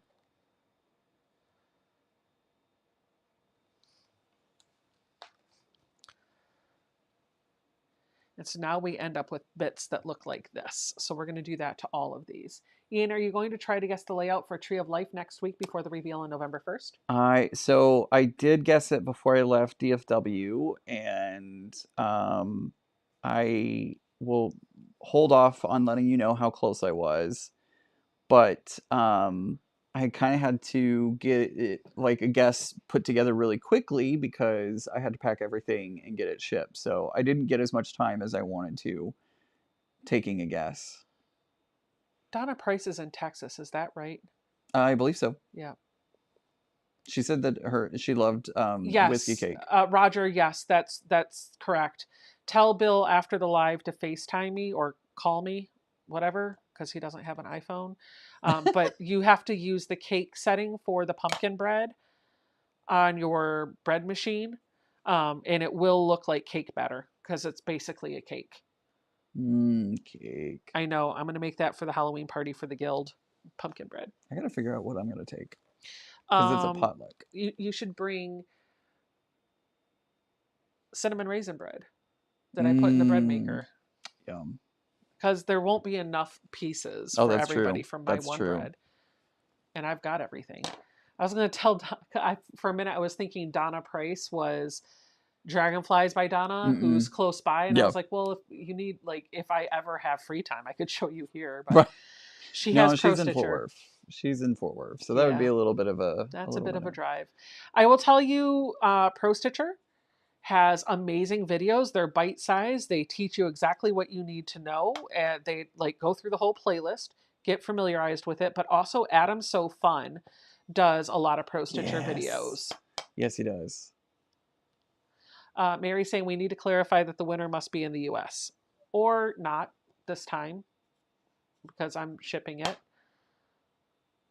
Because I didn't clarify it before. So I think it's a little too late to do that. but going forward, yes. Ian, make a rain bargello. For for the potluck? for the potluck. Like, you're gonna feed people a quilt? What? What? Angela said, I made the cinnamon raisin bread, and it was amazing. Did you put the recipe out there for the pumpkin bread? Yep, it's on the website. I didn't just retype everything. If it was a recipe that I found somewhere else, to give that person who's spending all the time to curate the recipe and put the instructions out there very detailed, I just put a link to them.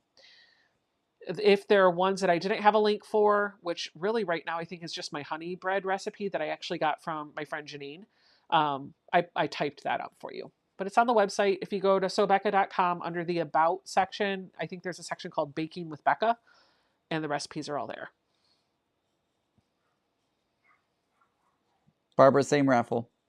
We're currently still in the same raffle for the mini quilt over Becca's left shoulder. Thank you, Mary.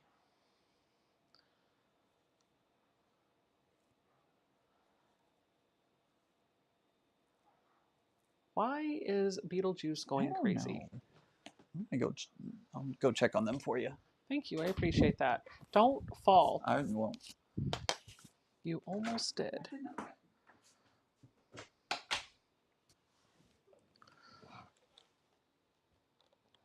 Jean, did you end up getting your ticket? Ooh, apple crumb and apple and spice sponge. Yummy. Margie Nell says hello. Hello, Margie.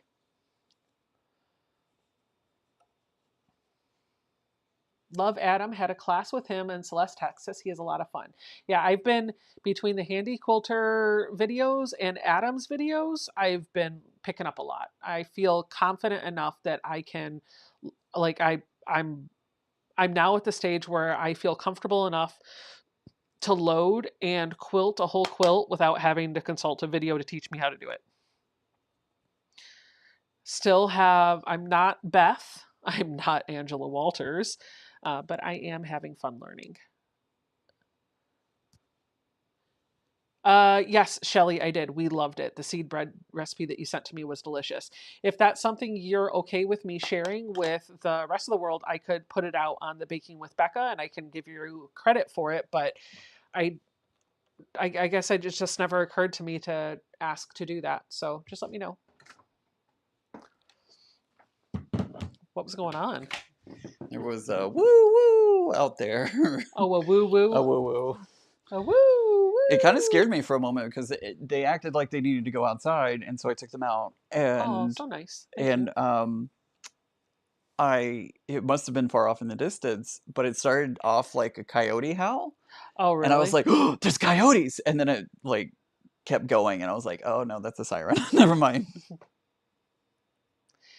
Billy says the main thing to always remember is to baseline. Okay, so here's a question for you pro stitcher geeks out there.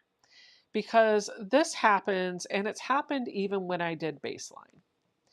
And I don't know why it's doing this. So when I load a quilt and I use the drag and drop to advance, I don't know if you know this trick. I found it on the Pro Stitcher website. So basically, you find a low point from the previous row, you stop the machine, put the needle down on that low point, and then there's a setting in Pro Stitcher that's called drag and drop.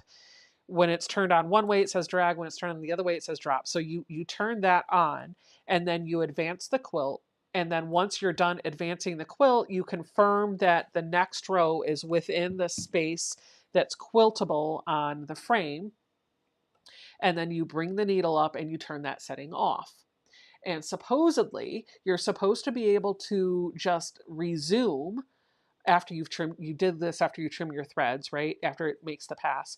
You're supposed to be able to resume and it'll go to that next start point. But sometimes, infrequently, and sometimes it's on the same quilt where it didn't do this before, instead of going to the start point for the next pass, it starts trying to go to the end point from the previous row. And I don't know why it's doing that. Weird. It is. And it's like passes 1 through 3, it goes right to the start point just fine. But passes pass number 4, for whatever reason, same design, same parameters, because you're just doing edge to edge. Now it's trying to go to the end. And so I don't know why it does that. So what I've been doing is just babysitting it when I hit resume. And I've kind of gotten into the habit of knowing, okay, if it's not going to, like, I know where it should be going because of how the crosshairs are on the Pro Stitcher screen.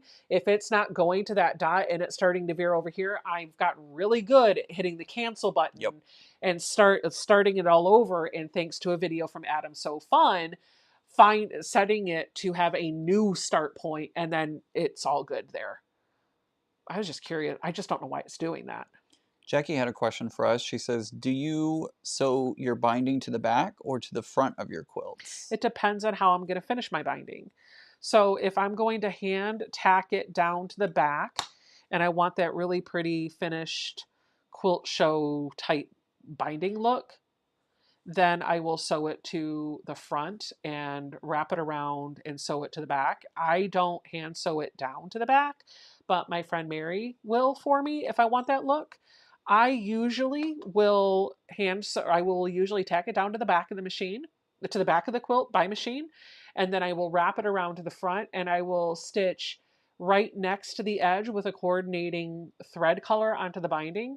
Or if I really want to be meticulous, I will sew it to the front, wrap it around to the back, glue baste it down, and then stitch in the ditch from the front. That's what I do with most of mine, is sew to the front, wrap to the back, glue baste, and then run along, stitch in the ditch on the front, because I've got that nice foot on my Bernina. That makes it a lot easier to do it that way. Stitch in the ditch. Yep. But if I use my Juki, then I'll I have a stitch in the ditch foot for my Juki if you want to borrow it sometime. Oh. Yeah. Nice. I do like that. Left compensating foot. Yeah. I like to use that for when I'm trying to do what I normally do, right? I just grab a thread color that coordinates with the binding. Yep. And I want to try to, because I've been enjoying big stitch quilting. I kind of want to do the big stitch quilting. I want to do my binding where I tack it to the back, wrap it around to the front, glue baste it down on the front. Yep. And then big stitch quilt the binding. Yeah. Wouldn't that be fun? Yeah. It's also a great time to use decorative stitches too. Like, yeah, I have so many on the Singer. On my Bernina, I have a lot, and I've never used them for that. And I keep thinking, oh, I need to use one of the decorative stitches, and then I go back to either stitch in the ditch, or I almost said ditch in the stitch. Stitch in the ditch. Yeah. I'm kind of sad, Ian. Why? Not sad. Happy sad. So I have a featherweight in here. I have a Juki in here, and I have a Singer 301 in here. And what do all of those machines have in common? They're straight stitch only machines. Yeah. And I've kind of just been okay with that because I do have my mom's baby lock, and I say it's mine, but you know, my mom needs the machine with all the bells and the whistles. And so I've kind of given that to her in lieu of buying her a new machine. It's why I was able to afford the straight stitch machines, because instead of buying myself another expensive machine, I went with we've been through this story before. Anywho, Mom is getting a hankering to do some sewing, and she's not planning to come up anytime soon. And I've been telling her for months, you really ought to bring that machine home with you, because you go home for months at a time and you don't work on anything. And every time you come back, it's a learning process that you have to learn all over again. You're forgetting what I showed you before. Whereas if you were even just working on it one day a week, if you were practicing, it wouldn't be so frustrating for you. Yeah. And so she's finally, I think, seen the benefit of having it there. Yeah, thank you. Those words. Yep. So she's asked for it, and now I'm like, oh great, now I don't have a machine that has a zigzag. I haven't taken it to her yet, but when I do, I won't have a machine that does a zigzag. So I might be coming to visit when I need to use a zigzag. Either that, or I can bring it over. I don't want to buy a machine just so I can have the zigzag, because I can get the attachments. Right. Well, and at some point, actually, I think I have the attachment for the featherweight. Yeah, you have a zigzag, or is it the buttonholer? It might be the buttonholer. It might be the buttonholer. Yep. Yeah, and you still, I haven't had a chance to bring over the serger yet and play with the serger, so. Yep. Donna Price says, Mama Nancy needs a sewing machine for Christmas. I will pitch in for one for her. Mom has one. She has one. She has a very expensive one. Mm-hmm. That machine was not cheap. And I would buy her another one, but that would be an expensive purchase because of her eyesight, Mm-hmm. she needs one that will thread the needle by pushing a button. Yep.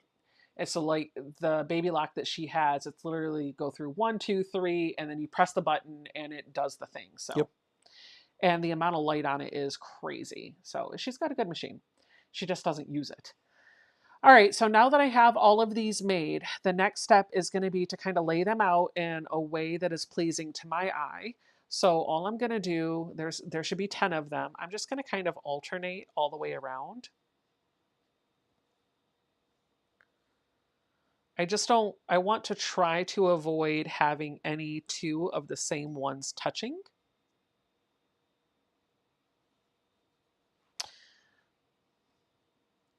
Mary, don't say that, Mary. Mary said you will eventually have all the machine that does all the stitches, but then you won't have me because she's leaving me her Bernina. I don't want to talk about that, Mary. I would rather have you. Come on now. So I'm just going to kind of break up some of this a bit. I'm going to try to balance.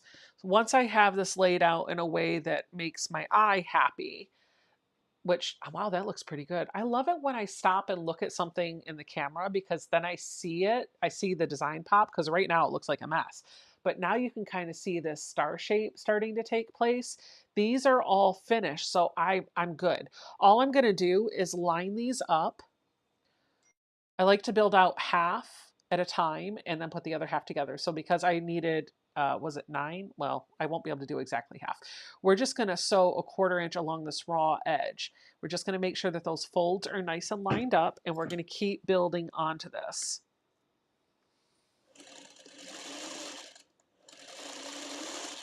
Shelly, that's what I do. I love sewing my quilts with the serger so that way it gets off the extra batting. I don't have a serger. I'll have to come to your house. Yep.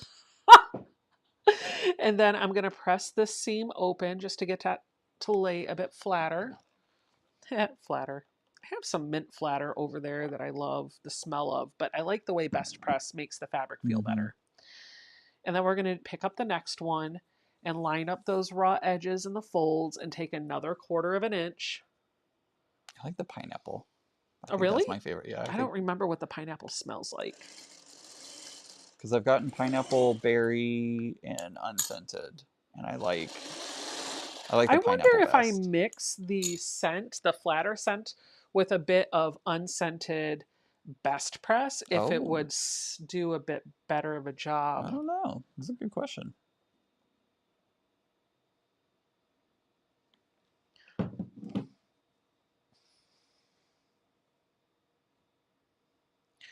Well, that can't happen. That can't happen. Sorry. Somebody's telling me I need a dark green on the bottom. The problem with the dark green on the bottom is then I will have 2 prints next to each other. I mean, I could do this, but then I have the same problem over here. So now I forgot what I did this way. We're just going to stick with it. I only have 3 prints to make up 9 spots, so it's going to be a little unbalanced because I have to have, I'm sorry, 10. I need 10 pieces. So I can do 5 and 5. It's going to be a little unbalanced because I'm going to have 3. Hold on. I don't know what I'm talking about. Just give me a minute. I think I have 3 prints. I think I have 3 prints. So I have 10 pieces. So for 2 of the fabrics, I have 3, and one of them I have 4. Kathy's asking, are sergers worth the cost? I splurge for sure with mine, but I feel like I get better results by serging the edge of my quilts and then wrapping the bind. It like tucks it in really nicely and makes it super nice to work with. And Jean is asking, when using the cuddle and stuff, will I be pulling it to the front for the binding, or will I use separate cotton binding? I'm probably going to use some of the cotton binding because I've already cut binding for the quilt that I want to use the cuddle on.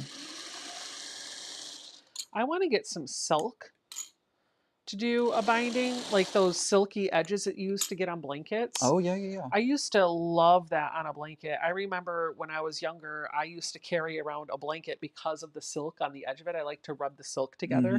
I remember my mom wanted me to stop carrying it around all the time. And so her compromise with me was that she let me take the silk edge off of just the blanket and I got to carry that around. Oh, it was my security thing for a bit. Dale's been asking, or Dale said that Barbara's asking about the membership. Barbara, feel free to email Becca or Mary, either Becca@sobecca.com or Mary@sobecca.com. If you have any questions about the membership, feel free to shoot them an email and they can help answer your question. Yeah, if you have questions for me, the best way to get those in front of me is to email me or email Mary. When the live chat's going, I can't keep up with things that come in, even if you tag me. Oh, it's not silk, it was satin. Thank you. But you knew what I was talking about, Lori. Put a brown on the bottom for a trunk. I don't hate that idea. But I don't have any brown cut, so we're just going to stick with this. We're going to make it a green wreath. That's what I'm making, is a green wreath. In my head, that's what I feel like I am building out. That's what I thought you were making there for a moment, because when I saw it, yeah. Yeah, it looks like a green wreath. Yeah, it does.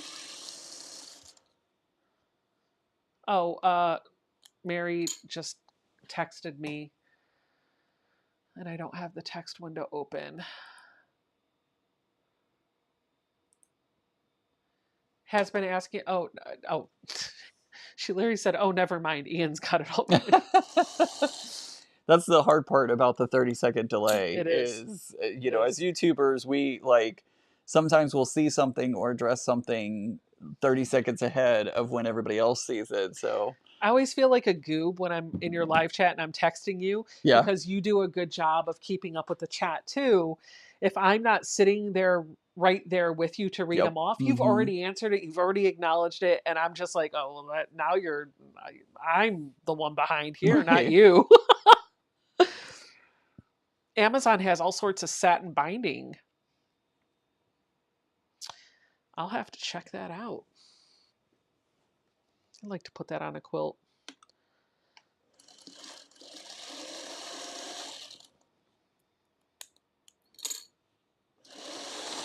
Janie's asking, where can I find the instructions for this pattern? With the template. I was about to say, joke's on you. It is just a Dresden. Well, yeah, it is just a Dresden. You can go back and watch the instructions, but there's not a pattern that I'm following. I'm just making a Dresden using the Double Wide Dresden tool. Uh-oh. Oh. Oh, okay. Oh. Not uh-oh. Here's the tip you have to remember with this one. Make sure the short points are going in the inside and the bigger points are going to the outside. I almost, for a minute, put it on upside down. Oh.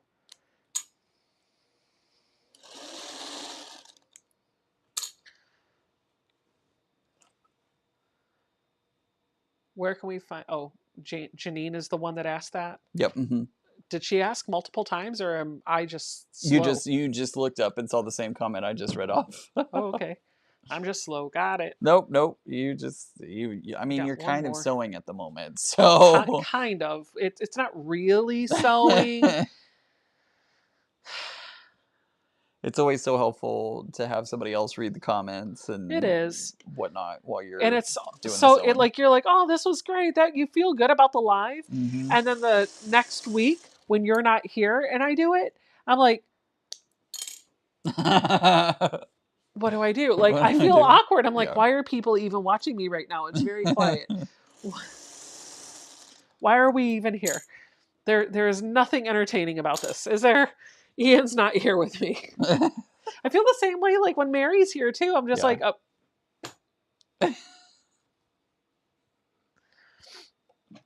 It's really easy for sure to get into a habit of always having somebody there with you while you're live streaming. Oh, yeah. Because you're not talking to a wall. Yep.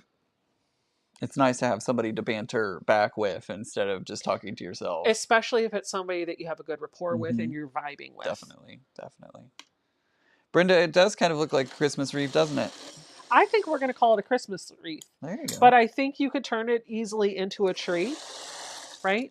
Yeah, definitely. And because it's a double wide, I don't have to do anything to the middle. I can just put it on my fabric. And so this is what it looks like.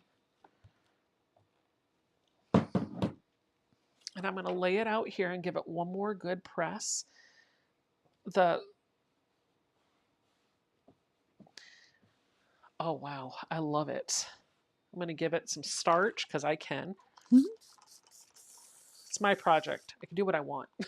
It's my project. I can starch it if I want to. Starch it if I want to. I guess we got to leave the word "it" out. It's my project. I'll starch if I want to. Starch if I want to.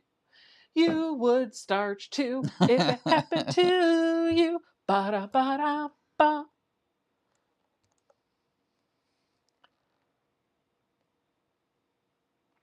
I like Donna's comment.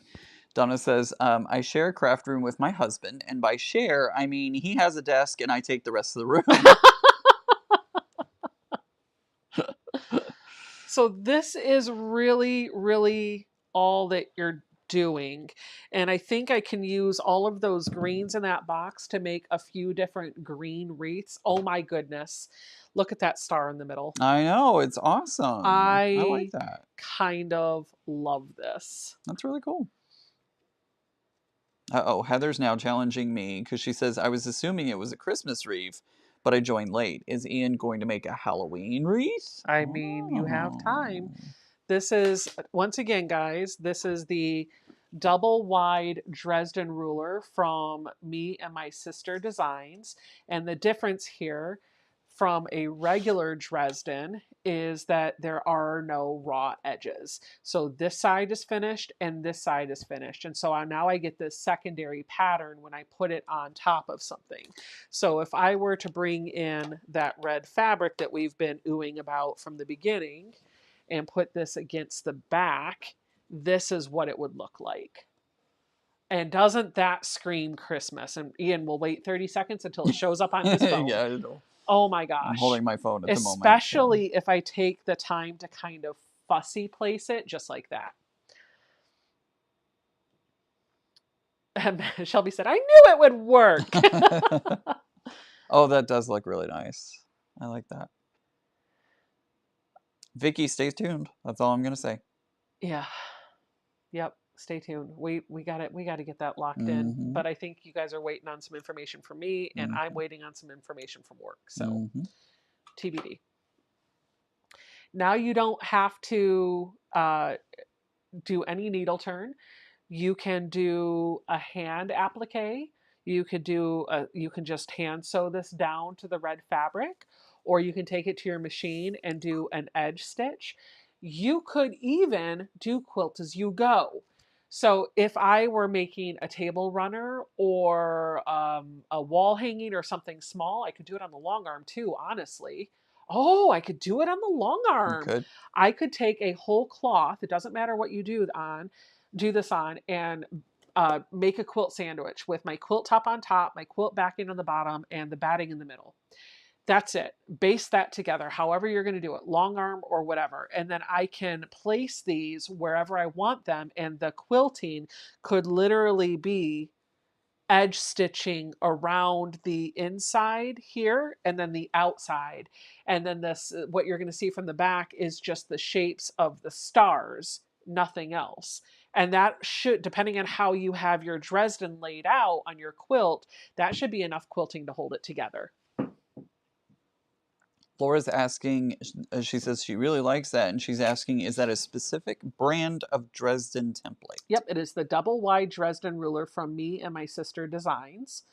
You can find these basically, I think they're anywhere, but if you want to use my Amazon or Fat Quarter Shop or Missouri Star affiliate links or any of the other affiliate links that I have, they're all in the description box down below, and they are all also at the bottom of every page of my website. And it won't cost you anything else, but I will earn a small commission if you use those. So I would appreciate if you use those links. Oh, Angela has and you can use them for anything, by the way. Need to buy something from Amazon? You need to do some Christmas shopping? Use my Amazon link. Yep. Angela has a great idea. They would make great placemats too. Yeah, they sure would. That would be actually really good. Yeah. If somebody said something about fabric glue would do too. Okay, can we talk about the fabric glue for a minute? Y'all. Are you talking about the phone call that I got from you?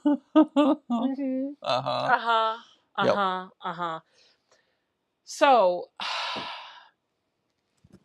this is Acorn Precision Piecing Products Seam Align Gentle Hold Fabric Glue.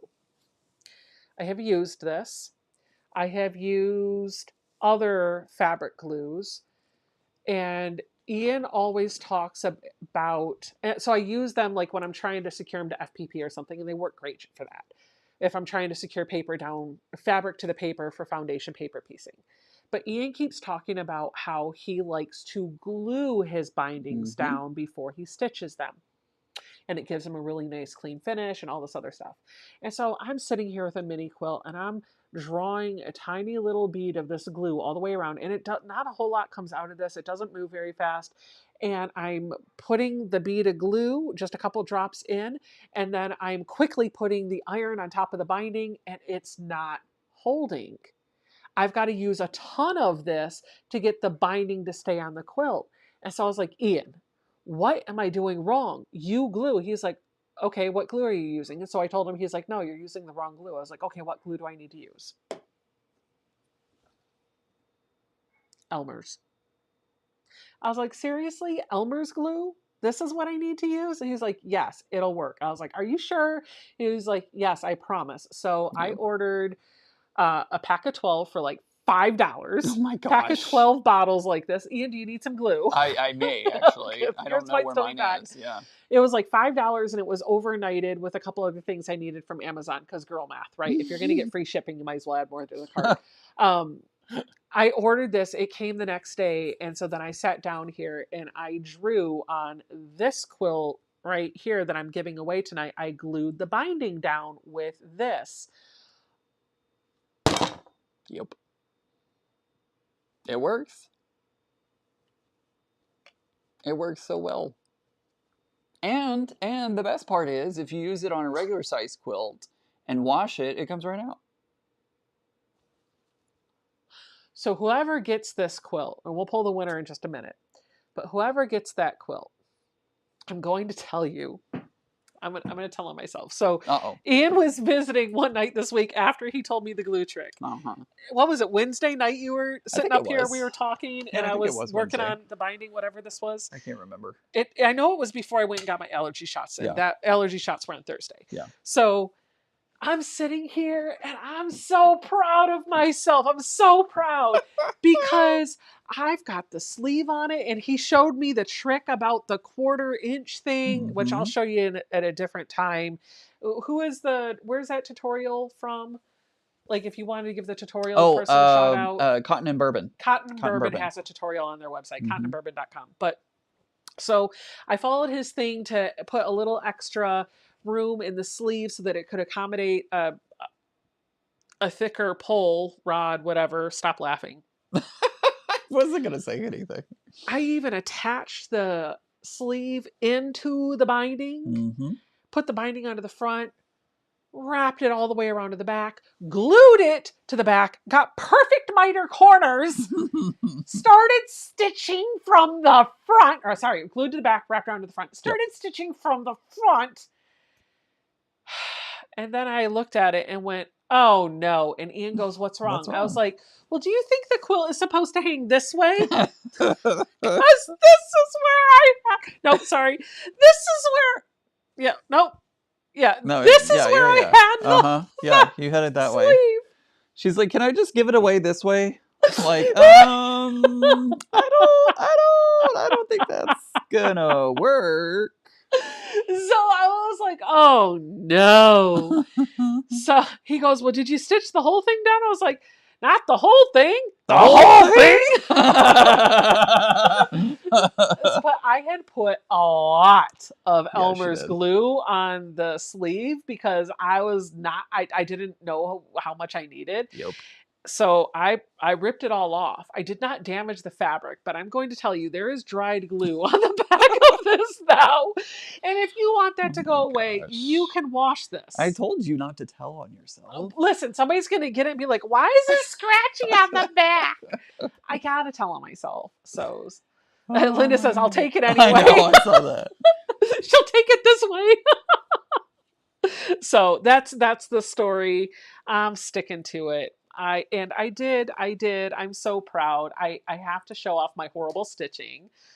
Let me show you. And I don't care because if this is the way you hang up the quilt, you got problems. Look at my stitching. You can probably tell it doesn't look great, but it's holding. It's holding, and that's all it really needs to do. So there you go. Maureen, I do have one on how to glue baste your binding. It's actually on one of my favorited videos over on my channel. So if you head over to Off Kilter Crafter Ian's channel, my channel, you can check out the glue baste your binding quilt video. Yep, and I have a binding video too. I think I referenced your tutorial in that. I did not. But you talk about that left compensating foot and all of that, which was amazing. I think the two videos together make a really well-rounded approach. Nobody will see the back. All right. True story, Linda. Hashtag true story. All right. Let's pull a winner, shall we? Oh, where did it go? It's over here. We're going to close entries. Don't click the button like 26 times like I did that one time. All right, so I'm going to pick a winner, but before I do, you have to be here in the chat still. So if your name is announced by the chat bot and by me, I need you to type in the chat to let me know that you're here. I would prefer to mail this to the US only, but I did not specify that this is not worldwide or is worldwide. So whoever wins is who's going to win. Period. You're going to get that mini quilt. And it shouldn't cost a lot to mail because it's relatively flat. Yeah. It's very lightweight. Yeah. So we're going to the fun part will be the customs forms. And that's the only thing. Unless I go to the UPS store and they fill it out. Oh, that's true. Right? That's true. Well, it's fine. Anyway, that's what I'm going to mail out to whoever wins. Completely free of charge to you. I hope you enjoy it. I hope you display it. Many more quilts that I have made will be part of giveaways and potentially sales in my Etsy shop because my husband has had the conversation with me that I am starting to have too many quilts in the house. He doesn't want me to get rid of the quilts, but I'm not allowed to put any more on beds because every bed has 2 or 3 quilts. And every chair and every couch has at least 1 quilt. So there's that. The walls have quilts. It's a problem. Roger says here. He's ready for it. I didn't pull it yet. Okay, you have to acknowledge that you're here in the chat if your name is one, and then you also have to email me your the physical mailing address you would like me to mail the quilt to, and my email address is becca@sewbecca.com. So with that said, let's pick our winner. Without further ado, Jan F. And now I wait 30 seconds for me to go. Yep. Jan already is here. Although some people will pick it up in the chat first. Yeah. So yeah, that's always fun when you're like, I like everybody who's like here. Laura said, I'm sorry, I don't understand the problem. Oh man. The walls have quilts. They do. The walls have quilts. The walls have quilts. Feels like the hills have eyes. They do. The walls have quilts. The couches have quilts. The beds have quilts. So it's time to start. It's time to start destashing the quilts. Mm-hmm. So I have been talking to Mary and Ian and my sister and a couple other folks about some creative ways that I can recoup some of the money that went into the quilt without price gouging, or I don't want to say price gouging because I think the quilts are definitely worth it, but for sure. I need to price them to move. So I'm not making the quilts to turn a profit necessarily. but I would like to recoup some of my expense for the time and the materials that have gone into it. So Donna Price. The quilts have baby quilts. the quilts do have baby quilts. The quilts do have baby quilts. That's so funny. So my thought is, in my Etsy shop, I will, because I don't want to put them on my website or somewhere else, because then I have to deal with the sales tax and all, and that I don't have time to be an accountant. I have enough on my plate. For sure. But if I put it on Etsy, even though they're going to charge processing fees and all that other stuff, Jan F says, I'm here. Please tell me your email address. Woohoo. Becca@sobecca.com. My thought is, by putting them on Etsy when I have them, then you can get something that I've made. I can recoup some of my fees, and then Etsy can take care of the taxes. Right. But what I wanted to do, and Ian burst my bubble on this, but I thought it was going to be so great. I was trying to keep you safe. No, you are not wrong. You are trying to keep you safe. Sometimes I get really excited about an idea, and then other people in my life burst my bubble because I get super excited. Anyway, what I wanted to do was have monthly raffles. I wanted to have, for an entire month, I would sell raffle tickets from, like, let's say November 1 to November 30th. And you could buy as many tickets as you wanted. They would be for sale on my website. But if you were a VIP member or a YouTube channel supporter, you would get one ticket for free as part of your program. And then at the end of the month, the first Friday of the next month, I would pick the winner for the raffle item, and whatever was being raffled off would be on my website. It was such a great idea. And it still sounds like a great idea until, I love that YouTube guy, by the way, until Ian said, well, when we were doing things with, I think you were talking about the Guild in Texas or the museum. No, it was when the theater days. We had the gift basket at the theater that they would raffle off. Yep. So he had mentioned that if they had things raffle off, they had to pay for the raffle tickets with cash or debit card. They couldn't use credit card. How would that work online? And I was like, oh, wait a minute. I don't know. And so then I started looking into that, and I found, and now there's probably a way to get around this. In fact, I know there is, but I don't have the time or the energy or the effort to do this. Not right now.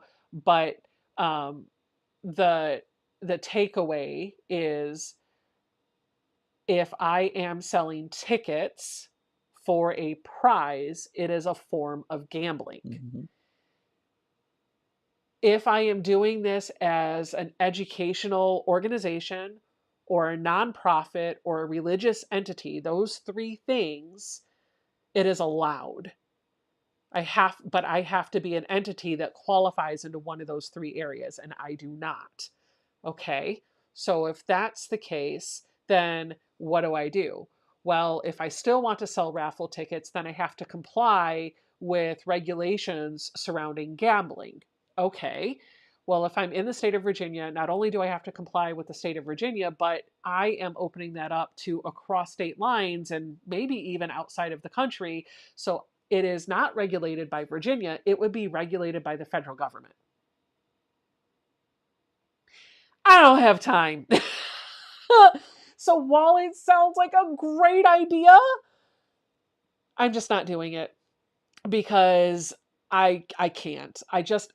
Maybe it's just a couple of forms to get an exempt status to do the thing, but I just thought, you know what, the easier way to do this is just to put the items that I want to sell in my Etsy shop, and I'll list a price that I would like to get for it, and I'll turn on and make an offer. So if you can't afford that, but you want it, you can make me an offer and I can accept it or not accept it. And if I really feel like I would like y'all to, I don't want to turn it into a bidding war. That's what I don't want to do. Yeah. And so that's why I'm not putting it on Etsy and setting up auctions, because I don't want somebody to, I don't want it to get into a bidding frenzy, right? Like, here's a buy it now price. You can make an offer. And if you don't, that's fine too.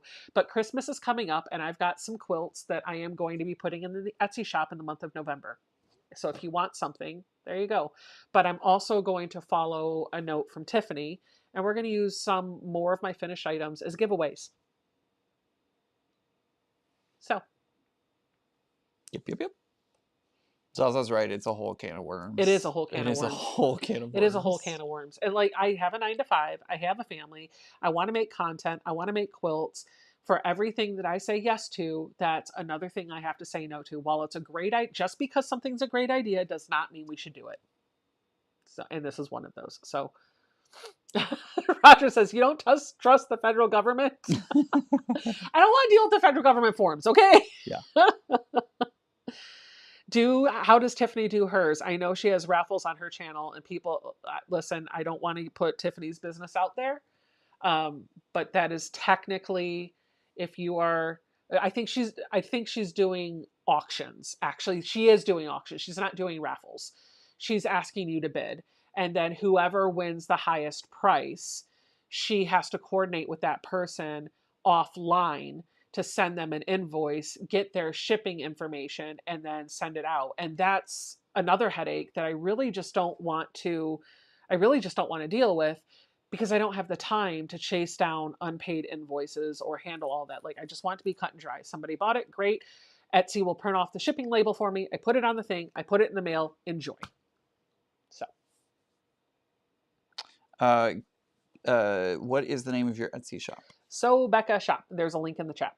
And I just dropped the Etsy you. Command in the thing, although somebody else did too. We had the same idea at the same moment. Yep. Yeah, Karen says the IRS says follow state rules. My guild has so many issues to comply with state rules. It was so confusing. That's what it says until you're crossing state lines. And then it's federal, and I don't even, whatever. Listen, honestly, as soon as I saw federal, I quit. So maybe if I would have dug deeper, I would have been like, no, I'll go back. But I also don't want a thing where I have to follow Maine's rules and Washington's rules. Forget it. Forget it. We'll just give stuff away in giveaways. We're calling them giveaways now. I'm even going to change the command so it's not exclamation raffle, because I don't want it to be something that it's not, right? You're not buying. This is a free thing. There is no purchase necessary. There is no money. I am giving things away for free. So the YouTube things we will call giveaways just to be safe. And then when I have something that I am going to sell, it will be a sell with a make an offer price in the Etsy shop. There you go. And I've rambled about that long enough. You're welcome. Speaking of Tiffany, my TV that is playing my channel on a loop right now has the video it sure does. of me and Tiffers making this quilt. I love the quilting you did on that I one. love big fluffy unicorns dancing on rainbows. I love this one too. It is ready. My only regret is I wished I would have put more batting in it, so it would have had more of a trapunto. Is that the name? Trapunto? Yeah. I would have liked to see more puffiness, but I used the bamboo because this was one of the first ones that I loaded where I was still trying to figure out the edge-to-edge quilting. Yep. How fortuitous that I come in as a unicorn and then this unicorn video starts playing. I know. You're crazy. Okay. How funny. Did they want to see the sew sampler box before I leave? Somebody did. Somebody said that they wanted to see it before. Let's see it. I don't do unboxing videos anymore, so I'm just going to go to the overhead. I'll show you what was in the box, and then we'll call it a night. All right. So here's the box. I already opened it, so spoiler alert, I know everything that's in here. The first thing is this cute fat quarter pop-up. It's not a kit, but it does have all the hardware. So you have the wire thing that makes it turn into essentially one of these. That's what you're going to make. And it only apparently requires a wire, and it even has, one fat quarter, and it apparently even has the elastic in here too, right there. So there is that. We have that in there. We also have this guy, which is kind of neat. It is called a sticky scissor sheath. And so you've got this adhesive on the back here. It's got a little hole, and you can set it on your machine. You can't see that over there, or somewhere else. And you can set your scissors down in there. So I'm not sure where I'm going to use this, but I am kind of excited about it. So that's what it looks like. Little hole in there to put a pair of scissors in. Those don't fit well, but I don't know where my blue handled ones that Mary bought for me went, because scissors walk away in this place. They do. They go down the black hole. They sure do. We also have this thing. Now, I'm going to tell you, I don't know how I feel about these. but it was pretty timely because we just talked about the comic book boards bending. We did. And then the box came. Yep. These are mini bolts from minibolts.com. They make these mini size, but then they make the 8.5 by 11 size. The 8.5 by 11 has 2 of these little V notches in them. These smaller ones are made for like fat quarters or half yard cuts, and the bigger ones are made for actual yardage. And I'll show you with one of the fat quarters that came in the box. The way it works is you fold your fabric whatever way you want so that it's the width of this plastic board. It is pretty sturdy. And then you start by putting the fabric into this notch here, and it'll hold it like a clip. And then you tightly wrap the fabric around the board. And then you can take an alligator clip or a bolt buddy, which I think all my bolt buddies are put away, but those are the metal clips that I use, and just kind of clip that closed. And this will allow you to stand up your fabric on your shelf, and it's not going to be as flimsy or as prone to bend and wobble over as your comic book board. So I thought it was pretty timely that I got that. The jury for me is out on this because when I fold my fat quarters, I actually fold them so that all the raw edges are kind of tucked in and you don't see them. And then when I put them away, I stack them like this inside of an acrylic bin so I can see the top of them. They're already nice and clean and tidy. So I feel like I don't really need these. But if I were putting my fat quarters on the shelf, like little bolts, mini bolts of fabric, I would definitely want to use these. I just found a different solution for my fat quarters that I think I'm okay with. So I love the idea, but I would need a ridiculous number of these. Yeah, Shelly says the same thing. She says, oh dear, I have so many fat quarters, it would cost me a fortune. Yeah, and they're not cheap. They're not cheap, right? Like, you can buy them in a 50 pack, but I don't remember how much they are. You can check them out at minibolts.com. I think the product's good. I think it definitely addresses a problem. The problem is when you have a lot of fabric, as Yep. most of us do, you need a very large volume of these to use. Yep. However, go check out their website because they have a tutorial up there that shows you a use case that maybe you would want to use to organize multiple pieces of fabric in one bundle. And so she takes one of those bigger bolts and she takes like 3 different yards of fabric that she wants to keep curated together and puts it there in this really cute little package, and it actually ends up having a slip pocket the way it's folded to put the pattern down inside. So it's like a really cute little bundle that you can present to somebody. That would be a great use case, but I don't know if this is a good use case just to have the fabric on my shelf. Well, both Laura and Nancy said, that it would be a really great idea for binding. That would be a great idea. Yeah, absolutely. I think that's a great idea. Yeah, I could see that. I could definitely see that. You could even put multiple bindings on each one. Yep. Cool. It's a great idea. What Mary said, $1 each. It's for the pack of 50. The pack of 50 is $50, Yep. $49.98. Yep. So $1 each. I mean, if you're going to use them, will they last? Yes, they will last. So, okay. We also have in the box our pattern. We always get a Sew Sampler exclusive pattern, and this is what we got this month. I kind of love that pattern. That's fun. And we got our Peaceful Baskets block of the month, block number 7. I am so far behind in these. I have 2 out of the 12 done. We just got month 7. I need to get caught up. And then we have our fabric bundle, which is featuring these fat quarters. I think it's from a Sherry and Chelsea line, but let me double check. Whoop. Oh, we also got this little ribbon that goes with that pop-up thing that I won't be using. Sherry and Chelsea Splendid Laguna Sunrise Fat Quarter Bundle, value $24.98. All right, so these are I love this gray. I love it when they do that taupe gray one. I like Sherry and Chelsea. Look at that. Wouldn't that be fun to do a Dresden with? Oh, yeah. Should have pulled this out. I'm sorry. I really do like my green wreath. It's pretty. It is very pretty, and I like it on the red background. Yep. We just had to pick and choose the fabrics that we wanted from that box. So there was enough fabric in that box to do multiple projects. I like this. This is nice. So that's what was in the Sew Sampler box. You got to see 2 boxes tonight. Yay! I've also seen a couple of people asking very nicely if we could do a quick tour through your Facebook group. Absolutely. It's been a long time since I've done that. Let's do it. We're going to go over to Sew and Tell, and I'll pull up the Sew Becca and Friends website right here, and we're going to go to Home. Thanks for reminding me. I would have just sat here talking all night. Well, I saw a couple of people ask very, very nicely for it, and I know that we haven't done it in a few weeks, so it I say we like I am here all the time. You are here. Well, I mean, a lot of the time. We've got a couple of new member requests, so let's get Robin and Teresa in. And now we're going to go to the home and let's do a bit of show and tell. So we're going to scroll down and we'll choose new post. Oh my goodness, we've got some posts in here with Dresdens. We're going to start off with Sharon Teft. She made her Dresden sunflowers and her mom uses it on her dining room table in the summer.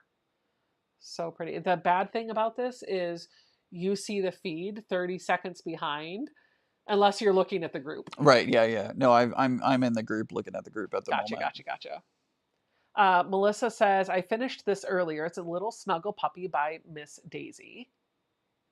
Oh, so cute. Andrea says, this is a Dresden quilt that I recently finished. Holy cow. Isn't that amazing? Dresdens. It sure is.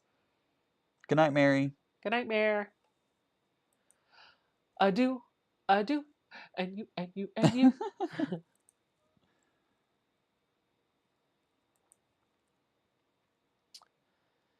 Oh, wow. Karen says, I have slivers of paper everywhere. Still trying to pull them off. My first completed legit kit. It is the blue iris. I love that kit. I should have done that one. Ian, Angela's shared this for you, but I don't know it. I don't know what she was trying to share. Roberta says, Sew and Tell. Earlier this summer, I was given some scrap fabric that included cut diamonds. First photo is a diamond patchwork baby top, 40 inches by 41 inches. And the second photo is my step up from Fallon's diamond quilt and my layout idea for 63 diamond blocks. By the way, Ian, liked your costume and the surprise. I'm so glad. Andrew says, I just finished these during the live stream tonight. They are the last blocks for the tree skirt that I am making. It's funny that the topic tonight was getting out of our fabric comfort zone because I'm not too sold on my fabric choice. I kind of like those, but I could see why. it puts you, oh, look at this. Carissa says, finished this over a week ago. Borders aren't wavy. I promise, LOL. They just aren't pressed. I used Spooky Schoolhouse from the So Yeah Mystery versus and Stash Fabric. Why is it saying that I'm not taggable in this? Oh, apparently there's somebody else. There's another Sew Becca on Facebook. Look at that. Is there? Yeah, they have 77 followers. That is not me, guys. Interesting. I have my picture in my profile picture. Weird. Terry says, been so busy, finished a couple of embroideries, a challenging block, a mini petals throw for one of my daughters, made a jelly roll quilt for a friend. Oh my goodness, Terry. Made a jelly roll quilt for a friend going into senior living. My boy Sebastian loved it. And then had to deconstruct a quilt and square up the blocks and reinforce the seam. I bet you are just tired hearing this. Oh, and working on another vintage machine. Thanks for letting me share. Goodness gracious. One day when I grow up, I want to do embroidery like Terry. I have several embroidery kits. I should pull one out and work on it this weekend. But since I got my new glasses, doing the handwork actually is not as difficult. That's good. That's a good thing. My prescription on my glasses was so outdated right. that I wouldn't even wear them. And then I would get the because they had the blue light on, it Right. would make my eyes look weird. Right. So I didn't want to wear them when I was recording videos either. It was Gotcha. a whole thing. But now the prescription's right that I can actually do hand work. Good. It works. That's a good thing. Anyway, oh, here's all the other pictures that she has. Oh, look at the puppies. So cute. Oh, there's the vintage that she's working on. I like the shape of those vintage machines. Linda Robinson, this glaze paper piece that I learned how to do from Donna at Handmade by Ying. This is the pattern that Donna had been working on before. It's basically 4 quadrants that basically each square kind of has a diamond paper piece, and they just burst out from the center. Nice. And let's refresh and see if we have anything new in there. Ian, why don't you sell them like Tiffany does? I'm guessing. What am I selling? I don't know. I don't remember. I guess quilts. That's the other bad part about 30 seconds behind is I forget what I said 30 seconds later. Right, like within 30 seconds, and they're like an hour. You're like, what are you? Are you live? Happened? What happened? I don't know. Yep. I mean, you're seeing the chat live, but you're not hearing us live. Yeah. I've done that a couple times. So I keep my keyboard on my machine. Right. And if I'm watching somebody, like I've been watching you or whatever, and I'm working, and without knowing it, my fabric or something will hit the keyboard and rewind me. Yep. And all of a sudden, I'm not live. Yep. That actually happened when I was here, like last week before. I don't remember. At some point, I was sitting here and I'm like, wait, I've heard this before. Yep. Beverly's saying, Becca, whoa, that light just turned to 100%. Oh my gosh, what happened? It does this weird thing. I think there's a short in it somewhere. Every so often, it just changes to 100%, and sometimes it changes the temperature. I like to keep it like 30, I think. Well, that was only 40. Oh, well, sometimes it goes up to 100. Yeah, that was 40 for some reason. This is a Broken Dishes quilt top that I got done. Little mistakes in it, but I love it. We don't care about the mistakes. You did it. Beverly says, Becca, check out the other Becca to make sure they're legit and not using your product. So I think I've seen them before. There was another lady by the name of Becca, and she was trying to sell sewing services years ago. Like I'm talking 2014, 2000, and her group and everything is dead. Gotcha. But if that's who I think it is, it's not me, but it's the reason why I couldn't get facebook.com/SewBecca. Gotcha. I had to get SewBecca LLC. Gotcha. Makes sense. But I'll double check because I don't want anybody to ever represent their I've had that happen. I've had a couple of bots or scammers or whatever create an account and use my profile picture. Ugh, rude. And put SewBecca as like the name. Right. And then go into my video, into my comments, and reply back and say, you have won a prize. Click here. WhatsApp message me at this number. And so anytime you see somebody's name and their name and their profile picture, always I don't even know if you can always go to their channel to check because you can't click on that. But I will tell you, I will never comment on somebody on YouTube and be like, you want a prize, contact me. No. It will always be through email. And it will always be either Mary@SewBecca.com or Becca@SewBecca.com. If it's not from either one of those, you didn't win. Yep. You didn't win. You mean the Ethiopian prince who has $100 million? It's so easy to fall for those things.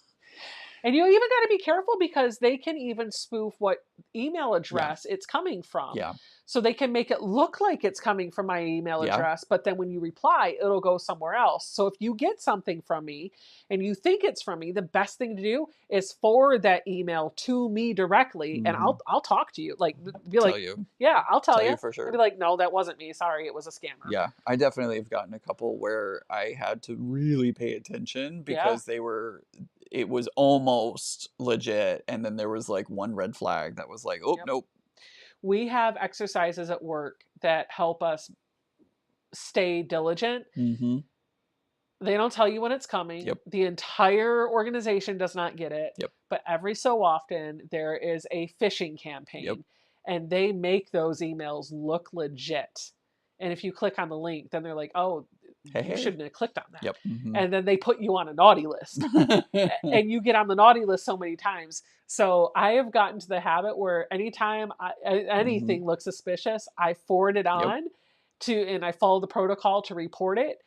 And sometimes I'm reporting valid emails, but I don't care. I'm like, you know what? Better safe than sorry. Sometimes I've forwarded them on and deleted. I'm like, I thought that was a phishing attempt. What do you mean you really need that by COB? Oops. My favorite is EOD. End of December? Yeah. So Terry said pirating has been going on Facebook. They grab your photo and some of your photos. Yeah. Yep. It has.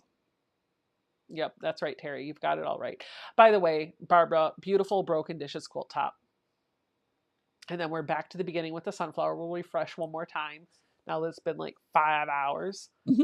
See what happens when you come here, Ian. I know. We just I get you off topic. That's fine. I don't care. And they don't care. Eve says this is the finished quilt to go with the finished quilt to go with the book The Little Ghost Who Was a Quilt for my grandson's first birthday. You have that book? I don't. I want that book. I've read that book. And I want to make a little display of that ghost quilt because it's so cute. I think there's 2 books. I know 2 quilt books. The little quilt that was the little ghost that wanted to be a quilt. Yeah, and then I think there's a second one. They'll tell us in the chat in a minute if that's right. Carissa said, I checked and the last post was 2016. I'm just guessing that her name is also Becca. Yeah. Yep, that was before I had a YouTube channel. Yeah. So I was laughing because all I could think of was HOTTOGO. Yep. Buffalo Bob says, I might get the new belt on this and see what cleaning needs to be done to get this back up and sewing. Is Buffalo Bob? No, that's not Bob Bob. I was like, is that Bob Bob? Why is he calling himself Buffalo Bob? But no, it's not. All right, there we go. I got that book from Amazon for my granddaughter. I gave it to a friend's kid because I gave him a quilt. Mm-hmm. But then I also included, it didn't look like the quilt from the book, but I still loved the book so much that I included it. Robin Moss says she's working on a wall hanging for her sewing room and she just needs to put the hanging sleeve on and bind it. Beautiful. And I think that's it. So. And we're 37 minutes over. That's fine. It's fine. Like literally. It's my fault, everyone. It's my fault. It's fine. Listen, they don't have to stay. That's true. They could have gone to bed. Like Mary did. If Mary was like, peace out. It's peace, 10 o'clock, homies. Check out. Check, please. It's fine. Whatever. $10 says if I call her, she's still awake. Probably. I mean, she just went to bed, so. She'll answer the phone in bed for me. She will. She will. Anyway, I'm going to call it a night, guys. Thank you, friends, so much for hanging out with me. Ian, are you excited for tomorrow? What are we doing tomorrow? We're going on a ghost walk. Oh, that's right. Yes, that. Don't forget, we have the VIP Zoom this weekend. Is that this weekend? It is this weekend. So I will be on the Zoom until about 2 o'clock or so tomorrow. And then I'm leaving to go celebrate my daughter's birthday with her. Is it the whole weekend one? It is the whole weekend one. So when we come back, there will probably still be people hanging out in the Zoom. And we might be there late in the evening for the after party. But the Zoom will open at 10 a.m. tomorrow. And it will stay open through whenever Sunday night. Yep. I do have plans on Sunday as well, so I won't be on there for the entire thing. I will be a bit preoccupied for the middle of the afternoon. I have a friend that's coming over on Sunday afternoon at 2 o'clock, and I'm going to teach her how to sew. Oh, there you go. Teach her how to use her sewing machine. Perfect. So, friend from work. Anyway, that's it. But I will be in and out of the Zoom, and it will be open for you all weekend if you are a VIP member or a channel supporter. So thank you for everything, and I'll see you guys. Don't forget to go watch the Dragonfly video, and I'll mail out that, and I'll see you guys all next week. And listen to the podcast. Listen to the podcast. We're chasing down how to turn the audio form of that podcast into an official podcast on all the podcast platforms. Yep. But that's 2025 goal. So we'll see y'all then. Bye, everyone. I can't wait to have some cake.